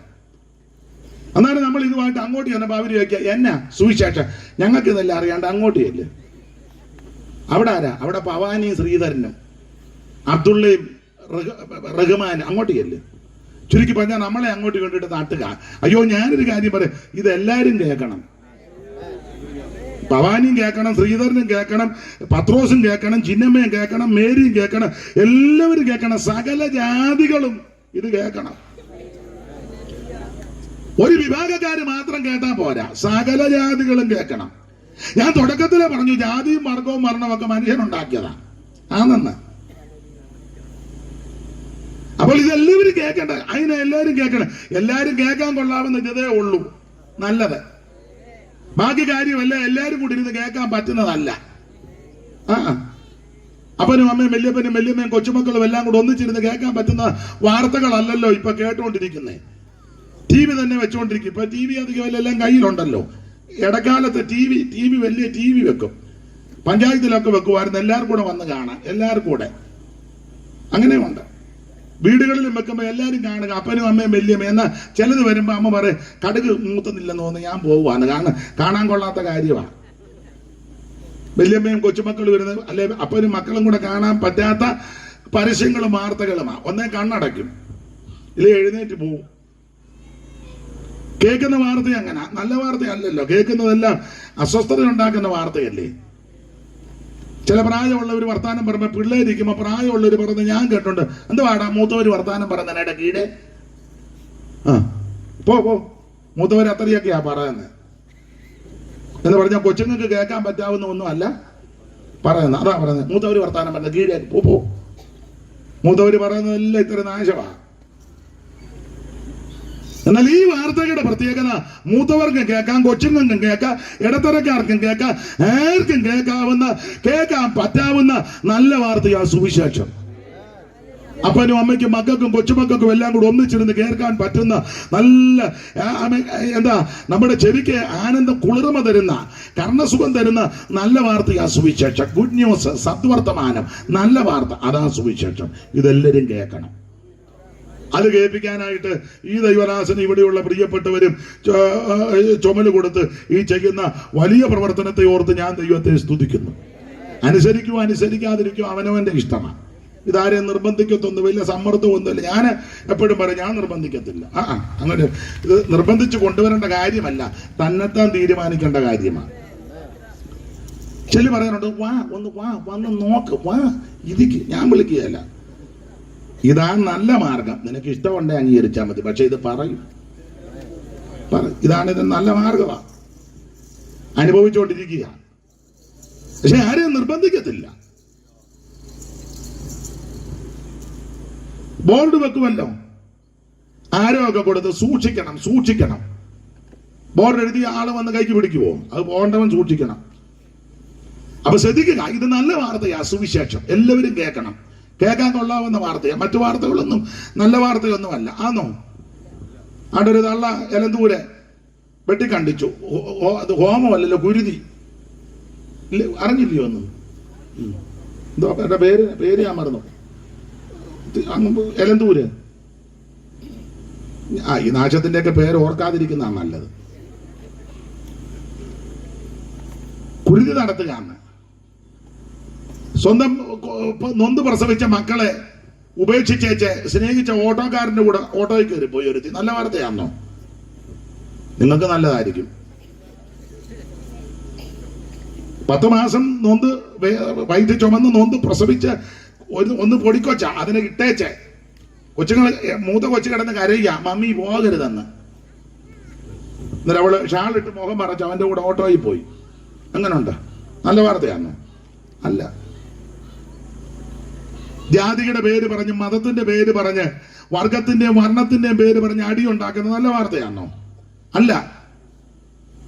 5 സെന്റോ 10 സെന്റോ 20 ഉള്ളത് അത് കിട്ടാൻ വേണ്ടി മാതാപിതാക്കളെ കൊല്ലുന്നത് വാർത്ത നല്ല വാർത്തയാണോ? അല്ല. ചേർന്ന് താമസിക്കുന്ന സഹോദരനുമായിട്ട് വെട്ടുകത്തിയെടുത്ത് നിൽക്കുക, അതിന് തർക്കം നല്ല വാർത്തയാണോ? അല്ല.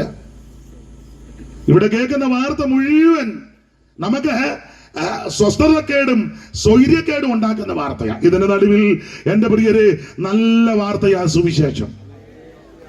ഇത് സമാധാനത്തിന്റെ വാർത്തയാണ്, അലോഗ്യം ഉണ്ടാക്കിക്കുന്ന വാർത്തയല്ല, തമ്മിത്തല്ലുണ്ടാക്കുന്ന വാർത്തയല്ല. അവന്റെ പെടലി എടുത്തോണ്ട് വാ വത്സ, ഞാൻ നിന്നിൽ സംപ്രീതനാകും. അതാണ് ഇത്. നീ അവന്റെ പെടലി കണ്ടിച്ചോണ്ട് വാ വത്സൻ എന്നാലും കൊടുവാളുമായിട്ട് ഇറങ്ങുക. മറ്റവന്റെ പെടലി മറ്റേ പുള്ളി നിൽക്കുക വത്സനെ അനുഗ്രഹിക്കാൻ. എന്നെ നിങ്ങളെല്ലാം പേടിച്ചിരിക്കുന്ന പോലെ ഞാൻ കാര്യമാ പറയുന്നത്. ഇത് മറ്റൊരു തന്നെ പെടലി എടുക്കുന്ന മാർഗമല്ല, അവനെ കൊല്ലണമെന്ന് പറയുന്ന മാർഗമല്ല, അവനെ നശിപ്പിക്കണമെന്ന് പറയുന്ന മാർഗമല്ല, മരിച്ചവരെ ഉയർപ്പിക്കുന്ന മാർഗമാണ്. സമാധാനമില്ലാത്തവന് സമാധാനം ഉണ്ടാക്കുന്ന മാർഗമാണ്. ആശ്വാസമില്ലാത്തവന് ആശ്വാസം കൊടുക്കുന്ന മാർഗമാണ്. അതാ സുവിശേഷം. അറിയാവുന്ന പാട്ടാ, എല്ലാവരും ചുമ്മാ ഇരിക്കല്ലോ, പാടാ, എല്ലാവരും ചേർന്ന് പാടാം. ആശ്വാസം നൽകാത്തി പാനിലെ വാസത്ത ഉള്ള നീറും ഉള്ളം നീറും ആശ്വാസം നൽകാത്തി പാരിലെ വാസത്ത ഉള്ളം നീറും ഉള്ളം നീ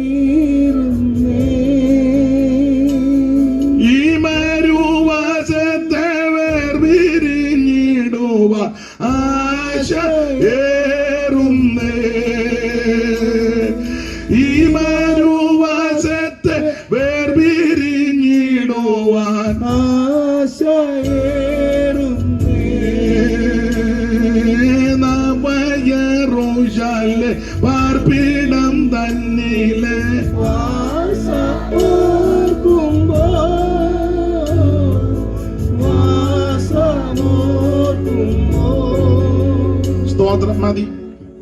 ഇങ്ങനെ പാടി ഓർക്കാതിരിക്കുന്ന നല്ലത് വാസം. പിന്നെ ഈ രാത്രി ഇത്രയും ഒപ്പിച്ചല്ലോ, വലിയ കാര്യം. അപ്പൊ ശ്രദ്ധിക്കുക, സുവിശേഷം എന്തിനാന്ന് ചോദിച്ചാൽ സകല മനുഷ്യരും രക്ഷപ്പെടാനാ. അതിനാ സുവിശേഷം. ഏത് മനുഷ്യനെ രക്ഷിക്കുന്ന മാർഗം, എല്ലാവർക്കും രക്ഷ തരുന്ന മാർഗം, അതാ സുവിശേഷം. അപ്പം എന്താ സുവിശേഷം? യേശു ക്രിസ്തു. എന്തിനാ സുവിശേഷം? സകല മനുഷ്യനും രക്ഷപ്പെടാൻ. ആരാ കേൾക്കേണ്ടത്? സകല ജാതികളും ഇത് കേൾക്കണം, എല്ലാവരും കേൾക്കണം. ദൈവത്തിന്റെ മഹത്വം. ഈ സുവിശേഷം കേട്ടാലുള്ള ഗുണം എന്നാ? ഗുണം ഒത്തിരി ഉണ്ട്. ലൂക്കോസിന്റെ സുവിശേഷം 2-ാം അധ്യായത്തിന്റെ 8 മുതൽ 13 വരെയുള്ള തിരുവെടുത്ത് പഠിക്കുമ്പോൾ യേശു ക്രിസ്തുവിന്റെ തിരുപ്പിറവി. ക്രിസ്തുയേശു ഈ ഭൂമിയിൽ ഭൂജാതനായി കന്യകാ സൂനുമായി ഈ ഭൂമിയിൽ അവതരിച്ചപ്പോൾ നടന്ന ഒരു പ്രത്യേക സംഭവമാണ് ആ 8-ാം വാക്യം മുതൽ എടുത്തിരിക്കുന്നത്. എല്ലാം വിവരിക്കാൻ നേരമില്ല. ലൂക്കോസിന്റെ സുവിശേഷം 2-ന്റെ 8. അന്ന് ആ പ്രദേശത്ത് ഇടയന്മാർ രാത്രിയിൽ ആട്ടിൻകൂട്ടത്തെ കാവൽ കാത്ത് വെളിയിൽ പാർത്തിരുന്നു. അപ്പോൾ കർത്താവിന്റെ ഒരു ദൂതൻ അവരുടെ അരികെ നിന്നു. കർത്താവിന്റെ തേജസ് അവരെ ചുറ്റിമിന്നി. ചുറ്റിമിന്നി. ഈ വാക്യങ്ങൾ ചേർത്ത് പിടിച്ചാൽ യേശു ക്രിസ്തു അതാ സുവിശേഷം. ആ സുവിശേഷം ഭൂജാതനായി ജനിച്ചു. യേശു ജനിച്ചു. ആ സുവിശേഷം വന്നതുകൊണ്ട് എന്തോ സംഭവിച്ചു? ഒരു കാര്യം അവിടെ പറയാം. ഒറ്റ വാക്ക് പറഞ്ഞാൽ ഇരുട്ട് മാറി. കാരണം ഇത് രാത്രി നടക്കുന്ന സംഭവമാണ്. രാത്രിയിലെ ആ രാത്രിയിൽ തേജസ് ചുറ്റി മിന്നി. അപ്പൊ ഇരുട്ട് മാറി. എന്റെ പ്രിയരെ, സുവിശേഷം ഇരുട്ട് മാറ്റുന്ന മാർഗമാണ്. ജീവിതത്തിന്റെ ഇരുട്ട്, കുടുംബത്തിന്റെ ഇരുട്ട്, ദേശത്തിന്റെ ഇരുട്ട്, രാജ്യങ്ങളുടെ ഇരുട്ട്, രാഷ്ട്രങ്ങളുടെ ഇരുട്ട്, അന്ധകാരത്തെ തുടച്ചു മാറ്റുന്ന മാർഗമാണ് സുവിശേഷം. ഇത് പറയുമ്പോ ചില കാര്യം പറയാതിരിക്കാൻ ഒക്കത്തില്ല. അന്ധകാരം, ഇരുട്ട്.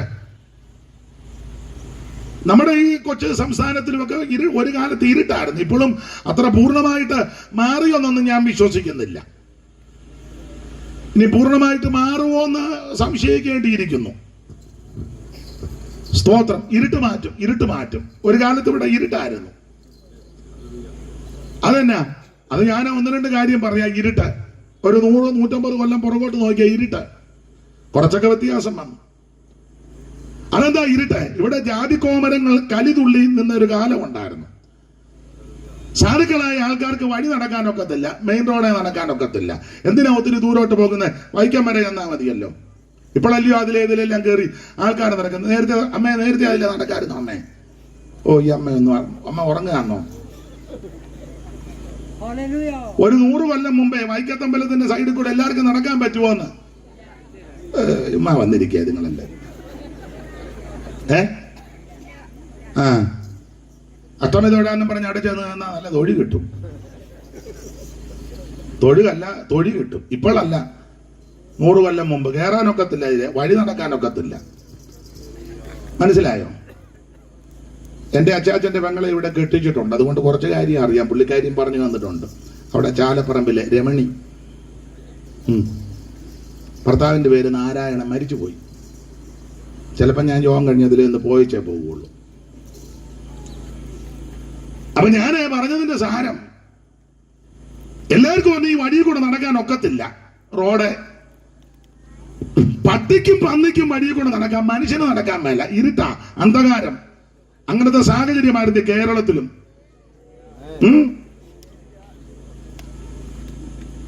ഇത്ര അടി അകലം. അവരെ പൂണൂലിട്ടവര് വരും.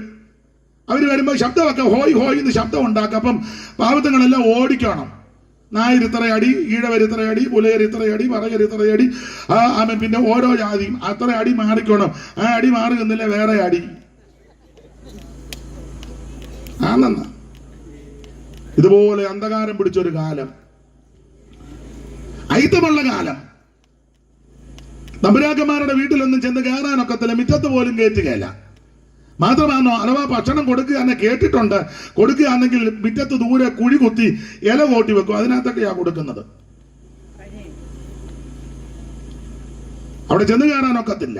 പള്ളിക്കൂടത്തിൽ കയറ്റുകയല്ല. പള്ളിക്കൂടത്തില് നിങ്ങൾക്ക് ചരിത്രം പഠിക്കുന്നവർക്കറിയാം. എല്ലാ കാര്യവും ഞാൻ വിശദീകരിക്കുന്നില്ല, സുവിശേഷ യോഗമായതുകൊണ്ട്. പണ്ട് ഒരു പെൺകുട്ടിയെ സ്കൂളിൽ കൊണ്ടുവന്നിരുത്തി. ഇവിടെ അല്ല, തിരുവനന്തപുരത്ത്.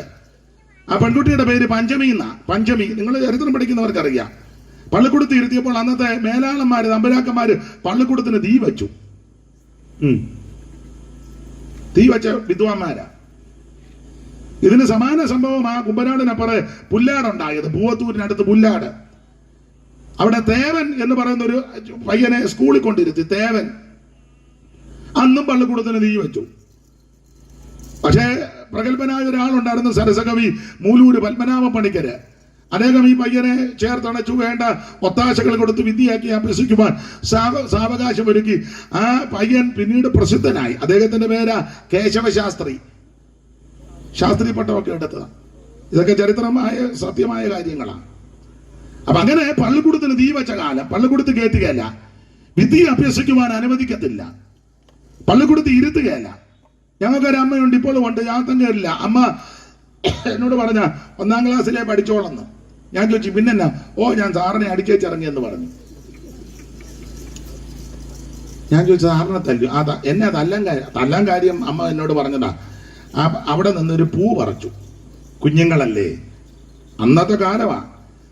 ഒരു പൂ പറിച്ചപ്പോ സാറിന് ഇഷ്ടപ്പെട്ടില്ല. സാറ് പൂണൂലിട്ട ആളാ, അത് ഇഷ്ടപ്പെട്ടില്ല.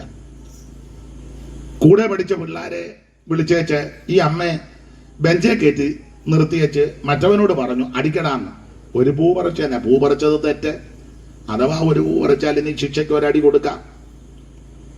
പക്ഷെ സാറ് വേറെ വെച്ചിരുത്തില അടിച്ചത്. ഏതാ തെളിച്ച് പറയണോ? ഇത്രയും തെളിച്ചാ പോരെ, മതി. അത് ബോധമുള്ളവർക്ക് മനസ്സിലാകും. അപ്പൊ ഓരോ അടി അമ്മക്കിട്ട് അടിക്കുക. അപ്പൊ അടിക്കുമ്പോ മറ്റേ പയ്യനെ അടിക്കുന്നേ, അത് സാറിന്റെ അടുത്ത ആളാ. അടിക്കടാന്ന് പറഞ്ഞു. അവൻ അടിക്കുമ്പോ സാർ ഇപ്പറയുന്നു അടിക്കടാ, ഓരോ അടിക്കും. അപ്പൊ എന്നോട് അമ്മ പറഞ്ഞതാ, 14ാമത്തെ അടി വന്നപ്പോൾ കാലുമടക്കി അവന്റെ മോന്തയ്ക്ക് അടിച്ചേച്ച് ഇറങ്ങി വന്ന് സാറിനൊട്ട് ഇടിയും മോന്തയ്ക്ക് കൊടുത്തേച്ച് ഞാനിഞ്ഞ് ഇപ്പോഴും ഉണ്ട് അമ്മ. ഈയിടെ ഞാൻ പോയി കണ്ടു. തള്ളയുടെ ഇപ്പൊ ചെന്നാലും നല്ല പെരുക്ക് കിട്ടും. ഞാൻ പിന്നെ പരുവത്തിനെ പോയിരിക്കുള്ളൂ, ഇച്ചിരി അകന്നേ ഇരിക്കുള്ളൂ. എന്നെ അമ്മ സങ്കടപ്പെട്ടിരിക്കുന്നേ. ഇത് ഇങ്ങനെയൊക്കെയുള്ള കാലം ഉണ്ടായിരുന്നു. പള്ളിക്കൂടത്ത് കയറ്റുകയല്ല, വിദ്യ അഭ്യസിക്കുവാൻ അനുവദിക്കത്തില്ല. സംസ്കൃതം ദേവഭാഷ. ഇത് അധസ്ഥിതൻ അധകൃതൻ ഉച്ചരിക്കരുത്, നാക്ക് വിടുന്നെടുക്കും. കേൾക്കരുത്, ചെവിക്കകത്ത് തീ ഒഴിക്കും. മനസ്സിലായോ? അങ്ങനത്തെ ഒരു കാലം ഉണ്ടായിരുന്നു കേരളത്തിൽ. അന്ധകാരം, ഇരുട്ട്. പാടത്തെ പണിയെടുത്താൽ കൂലി ചോദിക്കാനൊക്കത്തില്ല, തന്നാ മേടിക്കാം. അന്നൊക്കെ കൂലിയാൻ കണക്കാ. എന്റെ വല്യമ്മച്ചി ഇപ്പോഴും ഉണ്ട്, എന്റെ അപ്പന്റെ അമ്മ ഇപ്പോഴും ഉണ്ട്. എന്റെ അപ്പനും അമ്മയും മരിച്ചു, അമ്മച്ചി ഉണ്ട്, വല്യമ്മച്ചി. 107 വയസ്സ്, ഇപ്പൊ 107. നിങ്ങൾ ഓർക്കുന്ന തള്ള എവിടെ കണ്ട് തളർന്നു കിടക്കാതെ വയറ് പോലെ നിൽക്കുന്നു. ബോധക്കേടുമില്ല, നല്ല ഓർമ്മയാ. അപ്പൊ അമ്മ പഴയ കാര്യമൊക്കെ എനിക്ക് പറഞ്ഞു തരും, പഴയ കാര്യങ്ങളെല്ലാം പറഞ്ഞു തരും. അപ്പൊ ഈ കാര്യങ്ങളെല്ലാം പറഞ്ഞു തരുമ്പോ അമ്മച്ചി പറഞ്ഞു തന്നിട്ടുണ്ട്. പാടത്ത് പണിയെടുക്കണം. അന്നൊക്കെ പാടി പണിയെടുക്കുമെന്ന. പാടത്ത് പാടിക്കൊണ്ട തലപ്പാട്ട പാടി പണിയെടുക്കും. തലപ്പാട്ടുകാർക്ക് രണ്ട് കൂലിയാ. അന്നൊക്കെ കൂലിയാൻ കണക്കിനാ കൊടുക്കുന്നത്.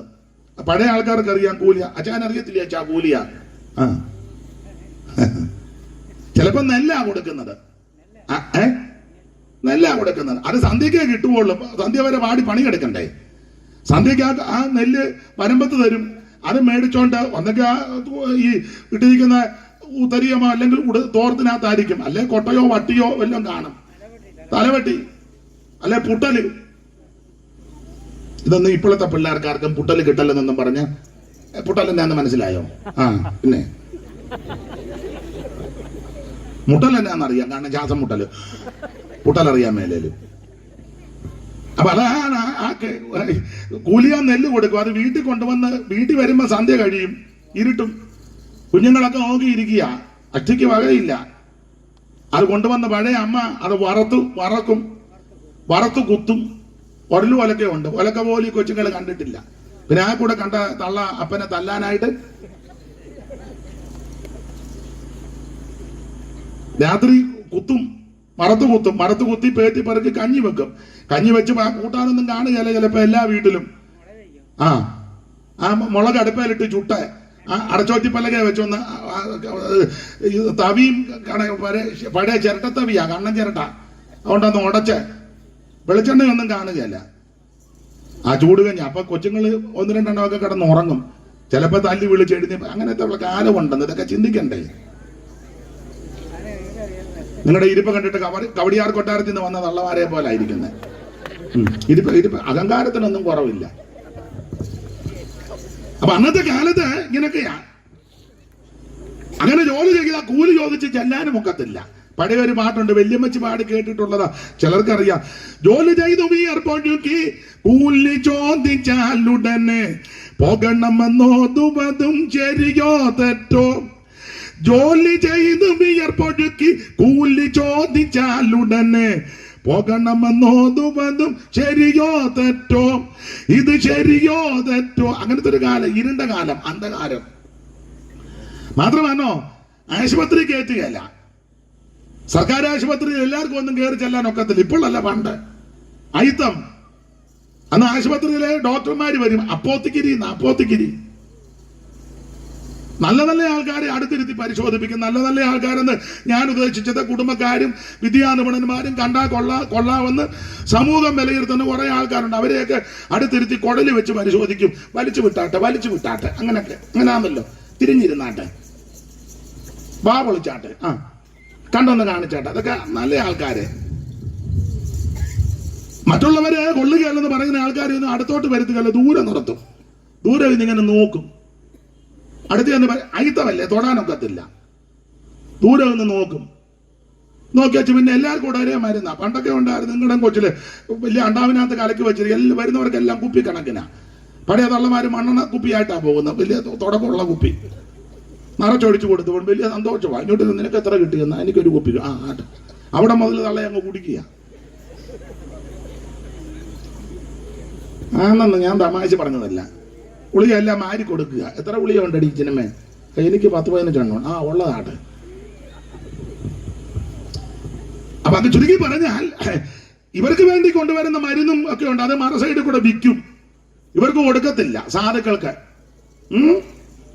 അന്നേരം ഞങ്ങളുടെ ഒരു അച്ചായൻ ഒരു പാട്ട് എഴുതി. ഇങ്ങനത്തുള്ള അച്ചായനാ. പുള്ളി ഇതെല്ലാം കൂടെ കണ്ട് സങ്കടവും അരിശവും വൈരാഗ്യവും എല്ലാം കൂടെ ചേർത്ത് പുള്ളി ഒരു പാട്ടെഴുതി. നല്ല നല്ല മരുന്നുകൾ മെല്ലമേ കരത്തിലാക്കി ചില്ലകില്ല കാഴ്ചവർകൾ എടുത്തിടുന്നു. അന്ന് വായിച്ചതാ. അതല്ല, നല്ല നല്ല മരുന്നുകൾ മെല്ലമേ കരത്തിലാക്കി ചില്ലകില്ല കാഴ്ചവർകൾ എടുത്തിടുന്നു. ഒട്ടുകുപ്പായക്കാരെ കണ്ടാൽ ഒപ്പം പിടിച്ചിരുത്തി കുപ്പിയിലെ മരുന്നുകൾ കൊടുത്തിടുന്നു. ഒട്ടുകുപ്പായക്കാരെ കണ്ടാൽ ഒപ്പം പിടിച്ചിരുത്തി കുപ്പിയിലെ മരുന്നുകൾ കൊടുത്തിടുന്നു. സർക്കാർ ആശുപത്രികളിൽ വിധമായാൽ സാധുജനങ്ങൾക്കെന്തു ഗതി വരും, ആകുലം തീർപ്പാൻ എന്തു വഴി. അപ്പൊ ഈ നല്ല നല്ല ആൾക്കാരെ കണ്ടാൽ അടുത്തിരുത്തി പരിശോധിക്കും, മരുന്നൊക്കെ കൊടുക്കും. പാവത്തുകൾ എന്നാ പരിശോധനയില്ല. വേറൊരു വരി ഉണ്ടത് പാടി ആലോക്യം ഉണ്ടാകും. അതുകൊണ്ട് ഞാൻ പാടുന്നില്ല, അങ്ങ് അടങ്ങുക. പാടണം. തല്ലുകൊള്ളുക എന്ന് എല്ലാവരുടെ വീതിച്ച് മേടിച്ചോണം. ഞാൻ തന്നെ കൊള്ളുകയല്ല. പാടണ്ടെന്നോ? പുള്ളിക്ക് പേടിയ.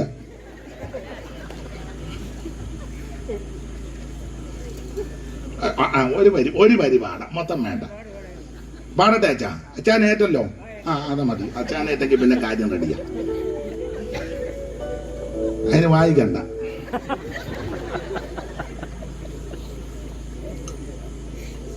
നല്ല നല്ല മരുന്നുകൾ മെല്ലമേ കരത്തിലാക്കി ചില്ലകില്ല കാഴ്ചവർകൾ എടുത്തിടുന്നു. ഒട്ടുകുപ്പായക്കാരെ കണ്ടാൽ ഒപ്പം പിടിച്ചിരുത്തി കുപ്പിയിലെ മരുന്നുകൾ കൊടുത്തിടുന്നു. സർക്കാർ ആശുപത്രികൾ ഈ വിധമായാൽ സാധുജനങ്ങൾ എന്തു ഗതി വരും, ആകുലം തീർപ്പാൻ എന്തു പതി. കെട്ടുപ്രായം തികയാത്ത തരുണിമാർ വന്നിടുമ്പോൾ മട്ടുമാറി എഴുന്നേക്കും, പരിശോധിക്കും. മനസ്സിലായല്ലോ? അത്ര മതി. അത് പാടുന്നില്ല വെറുതെ. എന്തിനാ? അതൊരു പ്രത്യേക പരിശോധനയാ. ഇന്നും അങ്ങനെ പരിശോധിക്കുന്ന ആൾക്കാർ. പിന്നെ അപ്പൊ പള്ളിക്കൂടത്ത് കയറ്റുകയല്ല, വഴി നടക്കാനൊക്കത്തില്ല. വിദ്യ അഭ്യസിക്കുവാൻ അനുവദിക്കത്തില്ല. അമ്മമാർക്ക് മാറു മറക്കാൻ ഒക്കത്തില്ല. പഴയ അമ്മമാര് അതെ മാറു മറക്കാൻ ഒക്കത്തില്ല. മാത്രമാണോ അവയവങ്ങൾക്ക് കരം കൊടുക്കണം. പണ്ടൊരമ്മയ്ക്ക് അവയവത്തിന് കരം കൊടുക്കാൻ ഒക്കാതെ വന്നപ്പോ അവയവം ചെത്തിക്കൊടുത്താണ് കൊണ്ടുപോകാൻ പറഞ്ഞു. താൻ എന്നാന്ന് വെച്ചാൽ ചെയ്യാൻ. ചിരിച്ചു കളയരുത്, നടന്ന സംഭവമാ. ആ ദേശത്തിന് ഇപ്പോഴും അവയവത്തിന്റെ പേര് പറഞ്ഞ ആ ദേശത്തിന്റെ പേര് മനസ്സിലായോ? ഇങ്ങനത്തെ അന്ധകാരം പിടിച്ചൊരു കാലം. ദൈവത്തിന് മഹത്വം. ഇതുപോലെ വെള്ളത്തുണി ഒന്നും കൊടുത്തോണ്ട് എല്ലാവർക്കും നടക്കാനൊക്കത്തില്ല. അതാണ്ട് ഈ അമ്മയൊക്കെ നല്ല വൃത്തിയായിട്ട് വെള്ളത്തുണി, അമ്മയുടെ വല്യമ്മയുടെ അമ്മയ്ക്കൊന്നും ഇതൊന്നും ഒക്കത്തില്ല. എന്റെ വല്യപ്പന്റെ അപ്പൻ ഇങ്ങനെ വെള്ളത്തുണി കൊടുത്തോണ്ടൊന്നും വൈക്കത്തമ്പലത്തിന്റെ സൈഡിൽ കൂടെ പോകാൻ ഒക്കുകയല്ല. അമ്മേരെ കുളത്തിൽ തള്ളി കിട്ടേനും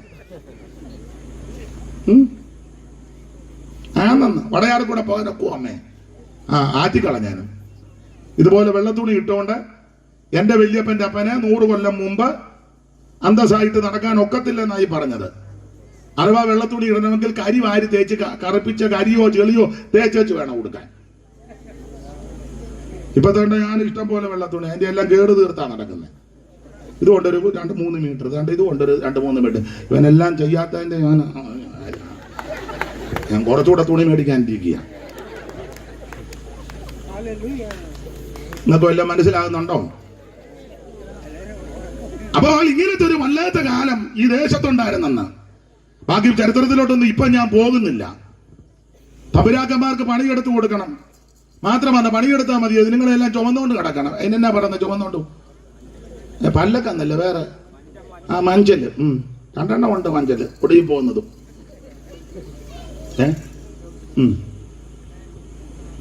സ്തോത്രം. വല്ലാത്ത കാലമാണ്. പണ്ട് നാടുവാടി തമ്പുരാക്കായി നമ്മൾ തണ്ടുവലിച്ചേ മണി മഞ്ചൻ ചുമന്തേ. പണ്ട് നാടുവാടി തമ്പുരാക്കായി നമ്മൾ തണ്ടുവലിച്ചേ മണി മഞ്ചൻ ചുമന്തേ. പഴയ പാട്ടാ. അതിന് കൈയടിക്കൊന്നും വേണ്ട, വേറെ പാട്ടാ. എല്ലാത്തിനും കയറി അടിക്കണ്ട. താളമുള്ളതാ. ഇവരോട് അച്ഛാ പറഞ്ഞു. പെറ്റ മണ്ണിൽ പണിയെടുത്തു ചത്തൊടുങ്ങിയ തലമുറതൻ അസ്ഥികൾ തോറും പൂത്ത പൂക്കളല്ലോ നാ. പണ്ട് നാടുവാടി തമ്പുരാക്കായി നമ്മൾ തണ്ടുവലിച്ചേ മണി മഞ്ചൻ ചുമന്ന്. അതെല്ലാം അങ്ങ് തിന്നേച്ചിങ്ങനെ കിടക്ക, അതിനെ ചുമന്നുകൊണ്ട് പോവുക. മനസ്സിലായോ? ഇങ്ങനത്തെ വല്ലാത്തൊരു കാലം. കൂലി കൊടുക്കത്തില്ല, ചോദിച്ച് ചെല്ലാനൊക്കത്തില്ല, ഭക്ഷണം കൊടുക്കത്തില്ല. ഒറ്റവാക്കി പറഞ്ഞ ഭാഗമങ്ങ് വിടാം. ഇതിനെല്ലാം മാറ്റം വരുത്താൻ ഇടയായത് സുവിശേഷം വന്നതുകൊണ്ടാണ്. ചരിത്രം പഠിക്കുന്നവർക്കും എന്റെ ഭാഷ പറഞ്ഞ ഇതിനകത്ത് ആളതാമസം ഉള്ളവരോട് ചോദിച്ച കാര്യം പറഞ്ഞു തരും. ഇതിനെല്ലാം മുഖാന്തരം വന്നത് സുവിശേഷം വന്നതാ. സ്തോത്രം. അക്ഷരം പഠിപ്പിച്ചു. ഒരു സായിപ്പ് യാത്ര ചെയ്തു പോയപ്പോൾ കണ്ടത്തിൽ ഒരു കന്നിനെയും മനുഷ്യനെയും കൂടെ വെച്ച് ഉഴുന്നു. ഒരു വശത്തെ കന്ന്, ഇപ്പറേ മനുഷ്യൻ. അന്നൊക്കെ സായിപ്പുമാരുള്ള കാലമാണ്. സായിപ്പ് നോക്കിയപ്പോൾ മുഖത്തിന്റെ ഒരു വശത്ത് കാള, കന്ന്, അപ്പറേ മനുഷ്യൻ. വണ്ടി നിർത്താൻ പറഞ്ഞു. നടന്ന സംഭവമാ. വൃത്തി കൂടെയുള്ളവരോട് പറഞ്ഞു ആ മനുഷ്യനെ ഇങ്ങ് വിളിച്ചോണ്ട് വരാൻ. മുതലാളിയും മൂപ്പനും ഒക്കെ നിപ്പുണ്ട്. ഒന്നും മിണ്ടാനൊക്കത്തില്ല. സായിപ്പിന്റെ തോക്കുണ്ട്. ഇതിനെ അന്നേരം നീ ഇവിടെ നിന്ന് ഇങ്ങനെ മുളവടി കറക്കിയാലൊന്നും സായിപ്പിനിട്ട് കേൾക്കുകയല്ല. അതിനെ വിളിച്ചോണ്ട് വരാൻ പറഞ്ഞു. ആ സായിപ്പ് ഒരു മിഷനറി ആയിരുന്നു. അദ്ദേഹത്തിന് ഇത് കണ്ടപ്പോൾ മനസ്സിലും ഉണ്ടായി. മാടോട് ചേർത്ത് മനുഷ്യനെ വെച്ച് കണ്ട ഒഴുക. നീ വിളിച്ചോണ്ട് വരാൻ പറഞ്ഞു. വിളിച്ചോണ്ട് വന്നു. സായിപ്പ് വണ്ടിയെ കയറ്റി അദ്ദേഹം താമസിക്കുന്ന വീട്ടിൽ കൊണ്ടുപോയി. ആദ്യം കുളിപ്പിച്ചു. പിന്നെ അവനെ ഭക്ഷണം കൊടുത്തു. 3 അവനെ അക്ഷരം പഠിപ്പിച്ചു. അക്ഷരം പഠിപ്പിച്ച് അക്ഷരം അറിയത്തില്ലല്ലോ. അതുകൊണ്ടല്ലയോ ആശാൻ പണ്ട് ഒരു വരി എഴുതി, അക്ഷരമെന്നതറിവില്ല ചാത്തന് യക്ഷിയും പേയും ഇവർക്ക് ദൈവം. അക്ഷരം അറിയാൻ മേലാത്തോണ്ടാ. അക്ഷരമെന്നതറിവില്ല ചാത്തന് യക്ഷിയും പേയും ഇവർക്ക് ദൈവം. എഴുത്തും വായന അറിയത്തില്ല, അതുകൊണ്ട് യക്ഷിയും പേയും എല്ലാം ദൈവമാണെന്നും പറഞ്ഞിരിക്കുക. ഈ മനുഷ്യനെ അക്ഷരം പഠിപ്പിച്ചപ്പോൾ വിദ്യാഭ്യാസം ഉണ്ടായപ്പോൾ വായിക്കാൻ പഠിച്ചപ്പോൾ ഈ പുസ്തകവും വായിച്ചപ്പോൾ എഴുതിയിരിക്കുക ആദിയിൽ ദൈവം. അപ്പൊ ചാത്തന് പിടികിട്ടി, എടാ യക്ഷിയും പേയും ഒന്നും ദൈവമല്ല, ജീവനുള്ളൊരു ദൈവമുണ്ട്.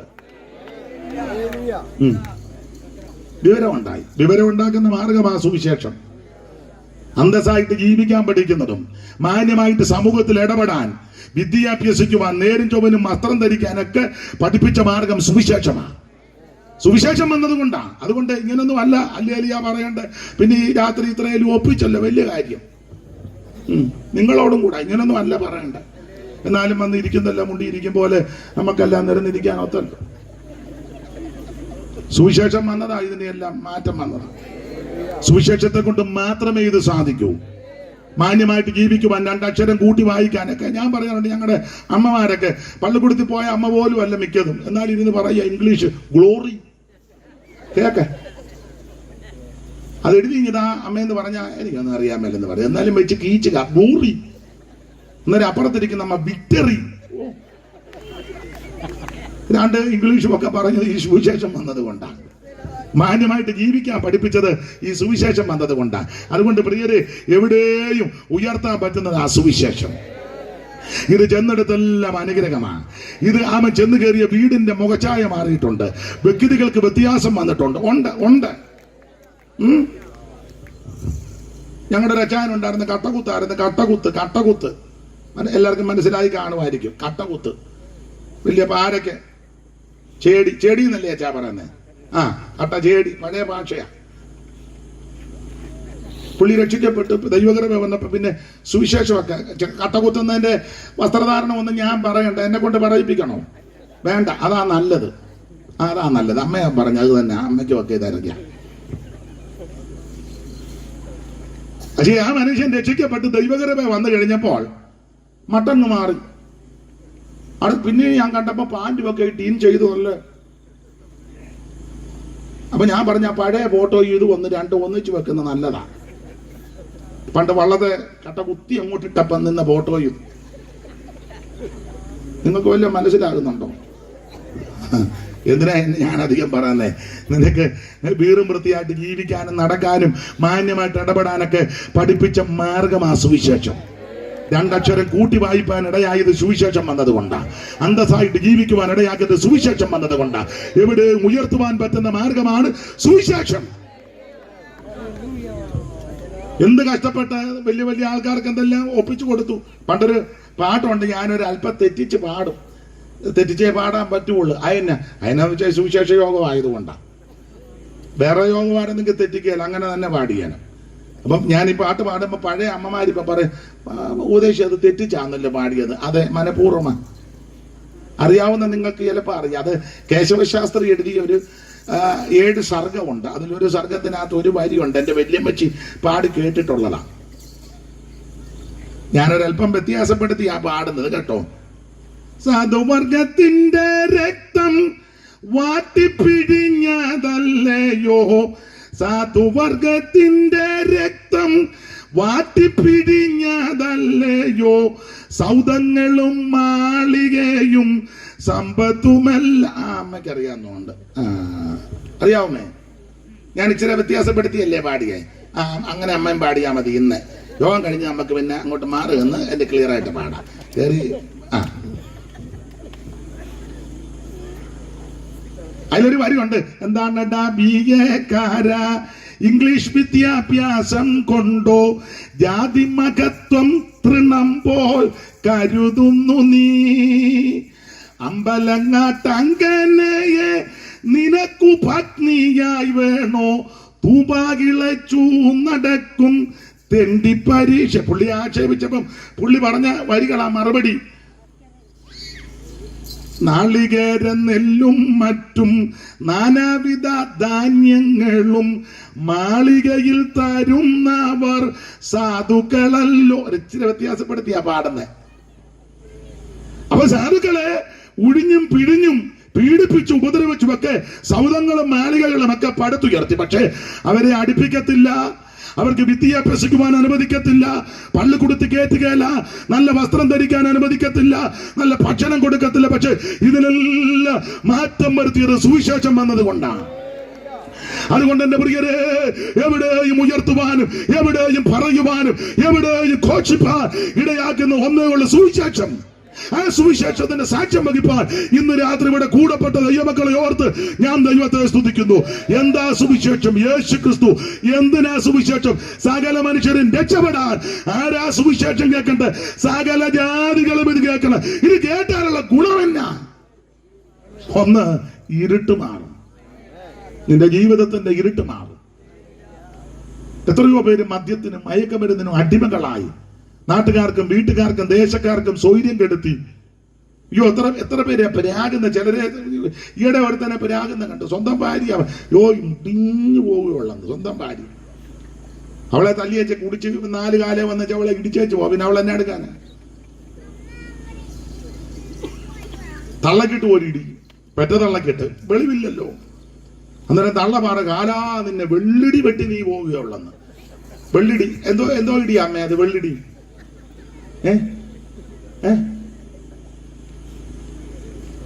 ആ തള്ള പറഞ്ഞതാ വെള്ളിടി. വെള്ളി കൊണ്ടുള്ള ഇടിയായിരിക്കും. ആയിക്കോട്ടെ. അപ്പൊ നാട്ടുകാർക്കും വീട്ടുകാർക്കും ഒക്കെ സ്വൈര്യം കെടുത്തുന്നവരുണ്ട്. മദ്യത്തിനും മയക്കുമരുന്നിനും അടിമപ്പെട്ട് ജീവിതം തകർന്നു പോയ വ്യക്തികൾ. പക്ഷേ ഈ സുവിശേഷം ചെന്ന് അങ്ങനെയുള്ള ലഹരി പദാർത്ഥങ്ങൾക്കും മദ്യത്തിനും അടിമപ്പെട്ടവരുടെ അടുക്ക ചെന്ന് ഈ സുവിശേഷം പറഞ്ഞപ്പോൾ അവർ അത് കേട്ട് വിശ്വസിച്ച് മാനസാന്തരപ്പെട്ട് മദ്യപാനം നിർത്തി അവരുടെ ജീവിതം വെളിച്ചമായി. മനുഷ്യന്റെ ഇരുട്ട് മാറ്റുന്ന മാർഗമാ സുവിശേഷം.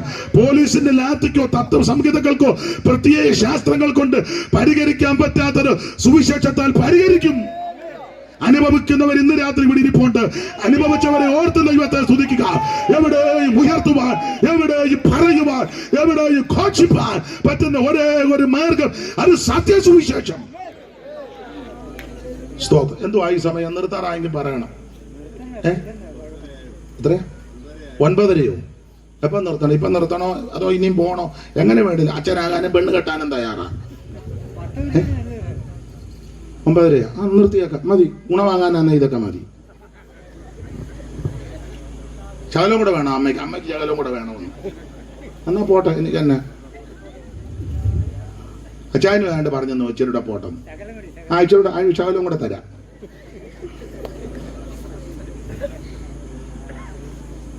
എന്റെ പ്രിയരെ, ഇന്ന് രാത്രി ഓർപ്പിക്കട്ടെ, ഈ സുവിശേഷം ജീവിതത്തിന്റെ ഇരുട്ട് മാറ്റും.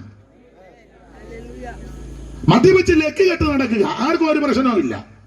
ആർക്കും പ്രശ്നമില്ല. ആർക്കും പ്രശ്നമില്ല. ചുണയുണ്ടോടാ നിൽക്കാൻ മേലെ നേരെ. പണ്ടൊരുത്തം കുടിച്ചാച്ച് വന്ന് പറഞ്ഞു, ഒരു ടൗണിൽ വന്നേച്ച് പറഞ്ഞു, ഞാൻ ഈ കടക്കാരും ഒക്കെ ഒത്തിരി ഉണ്ട്. അവനെ വലിയ രസികനുമാണ്. അവൻ പറഞ്ഞു, ഞാൻ ഒറ്റ തെണ്ടിക്കും 1 രൂപ കൊടുക്കാനില്ലെന്ന്. ഒരു തെണ്ടിക്ക് ഞാൻ 1 രൂപ. അപ്പൊ കടയിൽ നിന്ന് ജോർജ് കുട്ടി വന്ന് ചോദിച്ചു, എടാ നീ എനിക്ക് പൈസ തരാനില്ലയോ? യോ, ജോർജ് കുട്ടി തെണ്ടിയാണോ? യോ, കുരിശുമൂട്ടില്ല ജോർജ് കുട്ടി തെണ്ടിയാണോ? അങ്ങനെ പറയരുത്. ഞാനൊരു തെണ്ടിക്കും കൊടുക്കാനില്ലെന്നാ. അന്നാട്ടെ ഞാൻ പോവാന്ന്.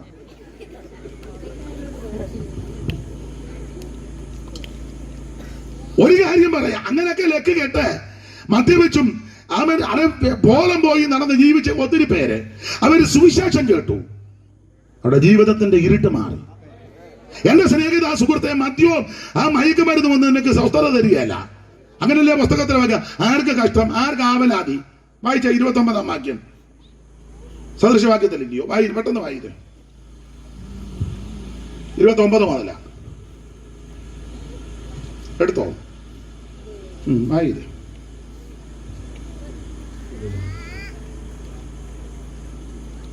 29-ാം വാക്യം മുതൽ 23-ന്റെ 29 വായിച്ചോ. ആർക്ക് കഷ്ടം, ആർക്ക് സങ്കടം, ആർക്ക് കലഹം, ആർക്ക് ആവലാതി, ആർക്ക് അനാവശ്യമായ മുറിവുകൾ, ആർക്ക് കൺചുവപ്പ്, വീഞ്ഞു കുടിച്ചുകൊണ്ട്. മദ്യപിക്കുന്നവന്റെ കാര്യമാ. മദ്യപിക്കുന്ന വീട്ടിലും മദ്യപിക്കുന്ന വ്യക്തിക്കായി ഇതെല്ലാം സംഭവിക്കുന്നത്. എന്തൊക്കെയാ? ഒന്നുകൂടെ വായിച്ചോ. 29. ആർക്ക് കഷ്ടം, ആർക്ക് സങ്കടം, ആർക്ക് കലഹം, ആർക്ക് ആവലാതി, അനാവശ്യമായ മുറിവ്, ആർക്ക് കൺചുവപ്പ്, വീഞ്ഞു കുടിച്ചുകൊണ്ട്. മദ്യപിക്കുന്നവന്റെ കുഴപ്പടികളായി പറയുന്നത്. വായിച്ചോ. വീഞ്ഞു കുടിച്ചുകൊണ്ട് നേരം വൈകിക്കുന്നവർക്കും, പിന്നെ മദ്യം രുചിച്ചു നോക്കാൻ പോകുന്നവർക്കും, പിന്നെ വീഞ്ഞു ചുവന്ന് പാത്രത്തിൽ തിളങ്ങുന്നതും രസമായി ഇറക്കുന്നതും നീ നോക്കി നിൽക്കരുത്. കുടിക്കുകയെല്ലാം പോയി നീ വെള്ളം ഇറക്കി നോക്കി നിൽക്കരുതെന്ന്. അടുത്തത്. ഒടുക്കമത് സർപ്പം പോലെ നിന്നെ കടിക്കും, പിന്നെ അണലി പോലെ നിന്നെ കൊത്തും, പിന്നെ നിന്റെ കണ്ണ് പരസ്ത്രീകളെ നോക്കും. പിന്നെ അങ്ങനെ ഉണ്ട്. നിന്റെ ഭാര്യ കണ്ടാൽ മനസ്സിലാകുകയല്ല, അപ്പുറത്തെ മേരിക്കുട്ടീനെയാ. മനസ്സിലായോ? പരസ്ത്രീകളെ നോക്കും. പിന്നെ നിന്റെ ഹൃദയം വക്രത പറയും. ഇത് കിട്ടാൻ വേണ്ടിയേ. സാറേ, നേരം വെളുത്തിട്ട് ഒരു ഗ്ലാസ് ചായ പോലും കുടിച്ചിട്ടില്ല, എന്തേലും തരണേ. വക്രതയാ. ഉടനെ നമ്മൾ പറയാന്ന ചായ കുടിച്ചോ? ചായ കുടിക്കാനാണോ പോകുന്നേ? കുടിക്കും, ചായ അല്ല.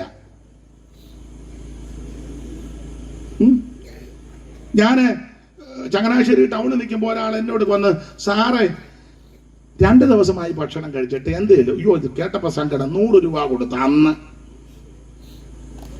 കൊടുത്തേക്ക്. ഞാൻ എനിക്ക് കടയിൽ നിന്ന് 1-2 സാധനം വേണം, മേടിച്ച് വെച്ച് ഇറങ്ങിയപ്പം ബാറിൽ നിന്ന് ഇറങ്ങി വരുന്നു. അങ്ങനുണ്ട് വക്രത. ഇപ്പൊ അങ്ങനെ ആരെങ്കിലും വന്ന് പറയാ, സാറേ കഴിച്ചേച്ച് 2 ദിവസമായി, ഹോട്ടലിലോട്ട് കയറിക്കോ, ആവശ്യമുള്ളത് മേടിച്ച് കഴിച്ചു. അന്നേരം അവൻ പറയാ വിശക്കുന്നില്ലെന്ന്. വക്രത പറയും. ഇവിടെ ഞാൻ മാത് കയറുന്നപ്പോ ഒരാൾ വന്നു, സാറേ. ഈ ചിലർ സാറേ എന്ന് കേൾക്കുമ്പോ അങ്ങേ അളകും. കാരണം വിളിച്ചതെല്ലാം വേറെ വിളിയാ നമ്മളെ വിളിച്ചത്. അന്നേരം ഒരുത്തൻ രാവിലെ വന്ന് പിന്നെ അത് വലിയ കാര്യമില്ലേ. നേരത്തെ വിളിച്ചപ്പോഴെല്ലാം മുന്നിൽ വേറെ ഡാഷ് ഉണ്ടായിരുന്നു. ഇവ നേരിട്ട് വന്ന് ഒരു ഡാഷും ഇല്ലാതെ സാർ ഇളകി. അപ്പൊ ഇവൻ രാവിലെ വന്ന്, എന്റെ ഭാര്യക്ക് ക്യാൻസറാണ്. യോ എന്ന് എത്ര നാളായി? കുറച്ച് നാളായി. ഇന്ന് മെഡിക്കൽ കോളേജിൽ കൊണ്ടുപോകണം. ഞാൻ അന്നേരം എൻ്റെ പരമാർത്ഥതയ്ക്ക് ഇച്ചിരി പൈസ കൊടുത്തു. ആശുപത്രി പോകേണ്ടതല്ലേ, 3000 രൂപ കൊടുത്തു. ക്യാൻസർ വന്നല്ലോ. എൻ്റെ അന്നേരം ഉള്ളത് കൊണ്ട് കൊടുത്തു. തലേ ദിവസം കൺവെൻഷന് പോയി ദൈവമക്കൾ തന്നതിൻ്റെ ഒരു വിഹിതമാണ് കൊടുത്തു. ഒരു സ്ത്രീക്ക് ക്യാൻസർ, ഭർത്താവാ വന്നേക്കുന്നത്, രാവിലെ വന്നേക്കുക, കൊടുത്തു. ഇവൻ അങ്ങോട്ട് ഇറങ്ങിയപ്പം വേറൊരാൾ വന്നു. അപ്പൊ പുള്ളി എന്നോട് ചോദിച്ചു, അവനെ അറിയാമോ? ഞാൻ പറഞ്ഞില്ല. ഭാര്യയ്ക്ക് ക്യാൻസറാ, മെഡിക്കൽ. അയ്യോ അവൻ കള്ളനാ, അവന്റെ ഭാര്യയ്ക്ക് ഒരു കുഴപ്പവുമില്ല, 2 പിള്ളേർക്ക് ജോലിയുള്ളത്, ഇവനിങ്ങനെ വീട് മുഴുവൻ തേണ്ടി നടന്നു കുടിക്കാനാണ്. ഞാൻ പറഞ്ഞു കുഴപ്പമില്ല, ഇനിയും വരട്ടെ. ഒരാഴ്ച കഴിഞ്ഞപ്പം വീണ്ടും വന്നു, സാറേ. ഞാൻ ചോദിച്ചു എങ്ങനുണ്ട്? സീരിയസാ. ഞാൻ പറഞ്ഞൊരു കാര്യം ചെയ്യാം, വണ്ടിയിലോട്ട് കയറി, ഞാനിവിടെ വന്നൊന്ന് പ്രാർത്ഥിക്കാം. ഞാനിവിടെ അങ്ങോട്ട് വന്ന് വീട്ടിലോട്ട് വരാൻ. ഉടനെ പറഞ്ഞു ഇപ്പൊ അവൾ അവിടെ ഇല്ലെന്ന്. ഞാൻ ചോദിച്ചു സീരിയസ് ആയി? അല്ല ഇപ്പൊ ഇല്ല. ഞാൻ ചോദിച്ചു എങ്ങോട്ട് പോയി? അവളെയും കൊണ്ട് വേറെ സ്ഥലത്തോട്ട് പോയി. ഞാൻ ചോദിച്ചു എവിടോട്ട്? അമ്മക്ക് അവിടോട്ട് പോവാം, വണ്ടിയിലോട്ട് കയറിക്കും. അത് ഞാനും വിട്ടില്ല. അങ്ങനുണ്ട് വക്രത പറയും. വക്രത പറയും. അടുത്തത്, നീ നടുക്കടലിൽ ശയിക്കുന്നവനെ പോലെയും പാമരത്തിന്റെ മുകളിൽ ഉറങ്ങുന്നവനെ പോലെയും അങ്ങനെ ആയിരിക്കും. അടുത്തത്, അവർ എന്നെ അടിച്ചു, എനിക്ക് നൊന്തില്ല. ഒന്നും നൊന്തില്ല. ചുമ്മാ കിടന്ന് തല്ലി മേടിക്കുക. അടിച്ചു, നൊന്തില്ല. അടുത്തത്, അവർ എന്നെ തല്ലി. ഭാര്യ തുടുപ്പിനെ അടിച്ചത്, കപ്പ ഇളക്കുന്ന തുടുപ്പിന് അവൻ ഇറങ്ങുന്നുമില്ല. പിന്നെ അവർ എന്നെ തല്ലി, ഞാൻ അറിഞ്ഞതുമില്ല. അത് പറഞ്ഞില്ല. ഞാൻ എപ്പോൾ ഉണരും? ഞാൻ ഇനിയും അത് തന്നെ തേടും എന്ന് നീ പറയും. രാവിലെ പിന്നെ അത് തന്നെ തേടുവന്ന്. പട്ടി പുതപ്പ് മേടിക്കും പോലെ. തണുപ്പടിക്കുമ്പോൾ എല്ലാം കൂടെ ചുണ്ട് നാളെ എന്തായാലും പുറപ്പ് മേടിക്കും. നേരം വെളുത്തപ്പോൾ സൂര്യൻ വെച്ച് കുടഞ്ഞയച്ച് പുള്ളി പുതപ്പിന്റെ കാര്യം മറന്നു. ഇത് തന്നെ ചെല്ലട്ടെ. ഇന്ന് രാത്രി നിന്റെ ജീവിതം യേശുവിനായി സമർപ്പിക്കണം. മദ്യം, മദിരാശി, ലഹരി പദാർത്ഥം, ലോകത്തിന്റെ ഇമ്പങ്ങൾ നിനക്ക് സ്വസ്ഥത തരത്തില്ല. ഇന്ന് രാത്രി നിനക്ക് രക്ഷയും സമാധാനവും സ്വസ്ഥതയും വേണമെങ്കിൽ യേശു ക്രിസ്തുവിനെ രക്ഷിതാവായി സ്വീകരിക്കണം. കാരണം ക്രിസ്തു നമ്മുടെ സമാധാനമാണ്. ജീവിതത്തിന്റെ ഇരുട്ട് മാറ്റുന്ന മാർഗമാണ് സുവിശേഷം. എത്രയെത്ര വ്യക്തികളുടെ, എത്രയെത്ര കുടുംബങ്ങളുടെ, എത്രയെത്ര ദേശത്തിന്റെ, ഏതെല്ലാം രാജ്യങ്ങളുടെ ഇരുട്ട് മാറ്റുന്ന മാർഗമാണ് സുവിശേഷം. ആ സുവിശേഷമായി ഇന്ന് രാത്രി ഇവിടെ ഉയരുന്നത്. ആ സുവിശേഷത്തിന്റെ സാക്ഷ്യം വഹിപ്പാൻ, ചുമൽ കൊടുക്കുവാൻ ആരെങ്കിലും ഉണ്ടെങ്കിൽ അവർക്കും അവരുടെ കുടുംബത്തിനും അനുഗ്രഹമാ. അനുഭവിക്കുന്ന ദൈവമക്കളെ ഓർത്ത് ദൈവത്തെ സ്തുതിക്കുക. സുവിശേഷം യേശു ക്രിസ്തു. സമയം പോയതുകൊണ്ട് ഞാൻ ഇന്നങ്ങ് നിർത്തുക. എങ്കിലും ഇത്രയും നേരം നിങ്ങൾ എന്നെ കേട്ടിരുന്നല്ലോ. മറ്റൊരുത്തനും രക്ഷയില്ല, യേശു ക്രിസ്തു മാത്രം രക്ഷകൻ. യേശു ക്രിസ്തു ഒരു വിഭാഗത്തിന്റെ, മതത്തിന്റെ ആളല്ല, അവിടുന്ന് മുഴു ലോകത്തിന്റെയും ദൈവമാണ്. ഏത് വ്യക്തിക്കും യേശുവിനെ രക്ഷിതാവായി സ്വീകരിക്കാം. ആമൻ. കർത്താവിന് ഹൃദയം കൊടുക്കാം. 5 പൈസ കൊടുക്കണ്ട, അര കാശ് കൊടുക്കണ്ട, അര മൈൽ നടക്കണ്ട, ഭൗതിക വസ്തുക്കൾ ഒന്നും കൊടുക്കണ്ട. ഹൃദയം കർത്താവിന് കൊടുക്ക്. ഒറ്റ വാക്ക് പ്രാർത്ഥിക്ക്. യേശുവേ എന്നെ രക്ഷിക്കണം. യേശുവേ എന്റെ ഉള്ളത്തിലേക്ക് വരണം. യേശുവേ എന്നെ ഉപേക്ഷിക്കരുത്. ആര് പ്രാർത്ഥിക്കും അവരെ ഇന്ന് രാത്രി യേശു രക്ഷിക്കും. ഒരു കാര്യോട് പറഞ്ഞങ്ങ് നിർത്താം. ഏത് സമയത്തും മരണം നമ്മെ പിടികൂടാം. മരണത്തിന്റെ തണുത്ത കരം വന്ന് തപ്പുന്നതിന് മുമ്പ് യേശുവിനെ രക്ഷിതാവായി സ്വീകരിക്കണം. എല്ലാ മനുഷ്യരും മരിക്കും. ഇവിടെ ഇരിക്കുന്ന എല്ലാവരും മരിക്കും. സ്റ്റേജിൽ ഇരിക്കുന്നവരും മരിക്കും. നമ്മുടെ ഇരിപ്പും പാവോ നോട്ടമൊക്കെ കണ്ടാ മരിക്കുകയാലെന്ന് പറഞ്ഞാൽ പോകും. സംസാരമൊക്കെ കേട്ടെ മരിക്കുകയാലെന്നുള്ളതാ. എല്ലാം മരിക്കും. ഞാനിവിടെ വന്നപ്പോ നോക്കി, പലതിനെയും നോക്കി, പലതും പരിവക്കേടാ. ഇരിപ്പ് കാണുമ്പോൾ അറിയാം പരിവക്കേടായി. മരിക്കും. പക്ഷെ ഒരു കാര്യം പറയാ, മരിക്കുന്നതിന് മുമ്പ് യേശുവിനെ രക്ഷിതാവായി സ്വീകരിക്കണം. മരണം ഒരു ദിവസം വന്ന് പിടികൂടും. മരണത്തിന്റെ തണുത്ത കരം വന്ന് തപ്പും. നാമം ചൊല്ലിയപ്പോ പണ്ട് ചൊല്ലിയിട്ടുണ്ട്, കുന്നുകൾ പോലെ ധനമുണ്ടാകലും ഇന്ദ്രന് സമമായി വാണിയിടുകിലും ഒന്നുരിയാടുവതിന് കിട്ട വന്നാൽ യമഭടർനാരായണ ജയാണ. കരളിൽ വിവേകം കൂടാതെ കണ്ട് അനുനിമിഷം വത് കളയരുതാരും മരണം വരുമിനി എന്ന് നനച്ചിക മരുവുക സതതം. മരിക്കും. മൂത്താമ്പാക്കൽ ഉപദേശിച്ച് പണ്ട് പാടി, വണ്ണം പെരുത്താലും മണ്ണിനെറിയത് കണ്ണിന്റെ ഭംഗിയും മായമായ കൊട്ടാരമായാലും വിട്ടേ മതിയാകൂ, കോട്ടയ്ക്കകത്തേക്ക് മൃത്യു ചെല്ലും. അധ്യാത്മരാമായണത്തിൽ എടുത്തച്ഛനൊരു വരി എഴുതി, ഭോഗങ്ങളോരോ ക്ഷണപ്രഭാ ചഞ്ചലം വേഗേന നഷ്ടമാം ആയുസുമോർക്ക നീ വക്കിനി സന്തപ്ത ലോകസ്താമ്പ് ബിന്ദുന സന്നിപം മർത്തിജന്മം ക്ഷണഭങ്കുരം എന്ന് പറഞ്ഞാൽ എല്ലാവരും മരിക്കും. തോട്ടത്തിൽ കവിതകൾക്കകത്തൊരു വരിയുണ്ട്, ഒരിക്കൽ ഈ ജഗത്തെയും ജഡത്തെയും പിരിഞ്ഞ് നാം തിരിക്കണം, വിസമ്മതങ്ങളൊന്നും ഫലപ്പെടാം. പടുക്കളെന്ന് പേരെടുത്ത പൂർവിക പ്രമാണികൾ കൊടുക്കുമെന്ന് സംഭവിച്ചു, കേട്ടുകേൾവി ഇല്ലകോ. സമർത്ഥനായ സീസറും പ്രശസ്തനായ ഹോമറും സമത്വമറ്റ സോളമൻ തുടങ്ങിയുള്ള വിജ്ഞർ എല്ലാവരും മരണം വഴിയായി പോയി. ഇന്ന് രാത്രി എന്നെ കേൾക്കുന്ന ബഹുമാന്യരെ, മരണത്തിന്റെ തണുത്ത കരം തപ്പുന്നതിന് മുമ്പ്, തലോടുന്നതിന് മുമ്പ് യേശുവിനെ രക്ഷിതാവായി സ്വീകരിക്കണം. മറ്റൊരു തൊഴിലും രക്ഷയില്ല. രക്ഷപ്പെടാൻ, രക്ഷിക്കപ്പെടാൻ ഒറ്റ മാർഗം, ഒറ്റ വഴി, യേശു ക്രിസ്തു മാത്രം. ആ ക്രിസ്തുവിനെ രക്ഷിതാവായി സ്വീകരിച്ച് ഈ സുവിശേഷം തന്നെ സാക്ഷ്യം വഹിപ്പാൻ എന്നെ കേൾക്കുന്ന ഏവർക്കും ദൈവം കൃപ നൽകട്ടെ എന്ന് ഓർപ്പിച്ചും ആശീർവദിച്ചും എന്നെ ഈ ശുശ്രൂഷയ്ക്ക് ക്ഷണിച്ച കർത്തദാസനും സമയം അനുവദിച്ച് ചുമതലപ്പെട്ടവർക്കും ഇതുവരെ ഇവിടെയും സമീപ സ്ഥലത്തും ഒക്കെ ഇരുന്ന് എന്നെ കേട്ട ബഹുമാന്യരായ എല്ലാ ശ്രോതാക്കളോടും എല്ലാ ഭവനത്തോടും എല്ലാ പ്രിയപ്പെട്ടവരോടും നന്ദി ചൊല്ലി എൻ്റെ വാക്കിൽ നിന്ന് വിരമിക്കുന്നു. ദൈവം നിങ്ങളെല്ലാവരെയും അനുഗ്രഹിക്കുമാറാകട്ടെ. കരമുയർത്തി ദൈവത്തെ മഹത്വപ്പെടുത്താം. എല്ലാവർക്കും ഒന്ന് എഴുന്നേറ്റ് നിൽക്കാം. ഒരു നിമിഷം ഒന്ന് എഴുന്നേറ്റ് നിന്നാട്ടെ.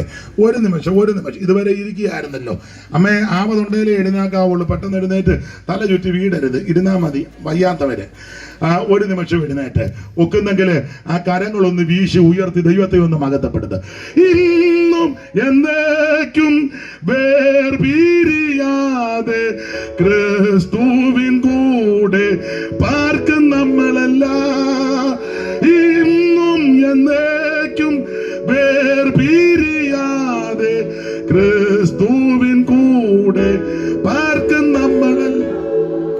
ജനമേ, യഹോവ നിങ്ങളെ അനുഗ്രഹിച്ച് കാക്കുമാറാകട്ടെ. യഹോവ തിരുമുഖം നിങ്ങളുടെ മേൽ കൃപയുള്ളവരാകട്ടെ. യഹോവ തിരുമുഖം നിങ്ങളുടെ മേൽ ഉയർത്തി നിങ്ങൾക്ക് സമാധാനം നൽകുമാറാകട്ടെ. കരമുയർത്തി ഹല്ലേലൂയ പാടാം. എല്ലാവർക്കും ഇരിക്കാം. സമയം പോയത് കൊണ്ടാ പാട്ട് ഒന്നും പാടാത്ത സമയം ഇപ്പൊ അത് ഈ പ്രാർത്ഥിച്ചു നിർത്തിയാട്ട് ദൈവത്തിന്.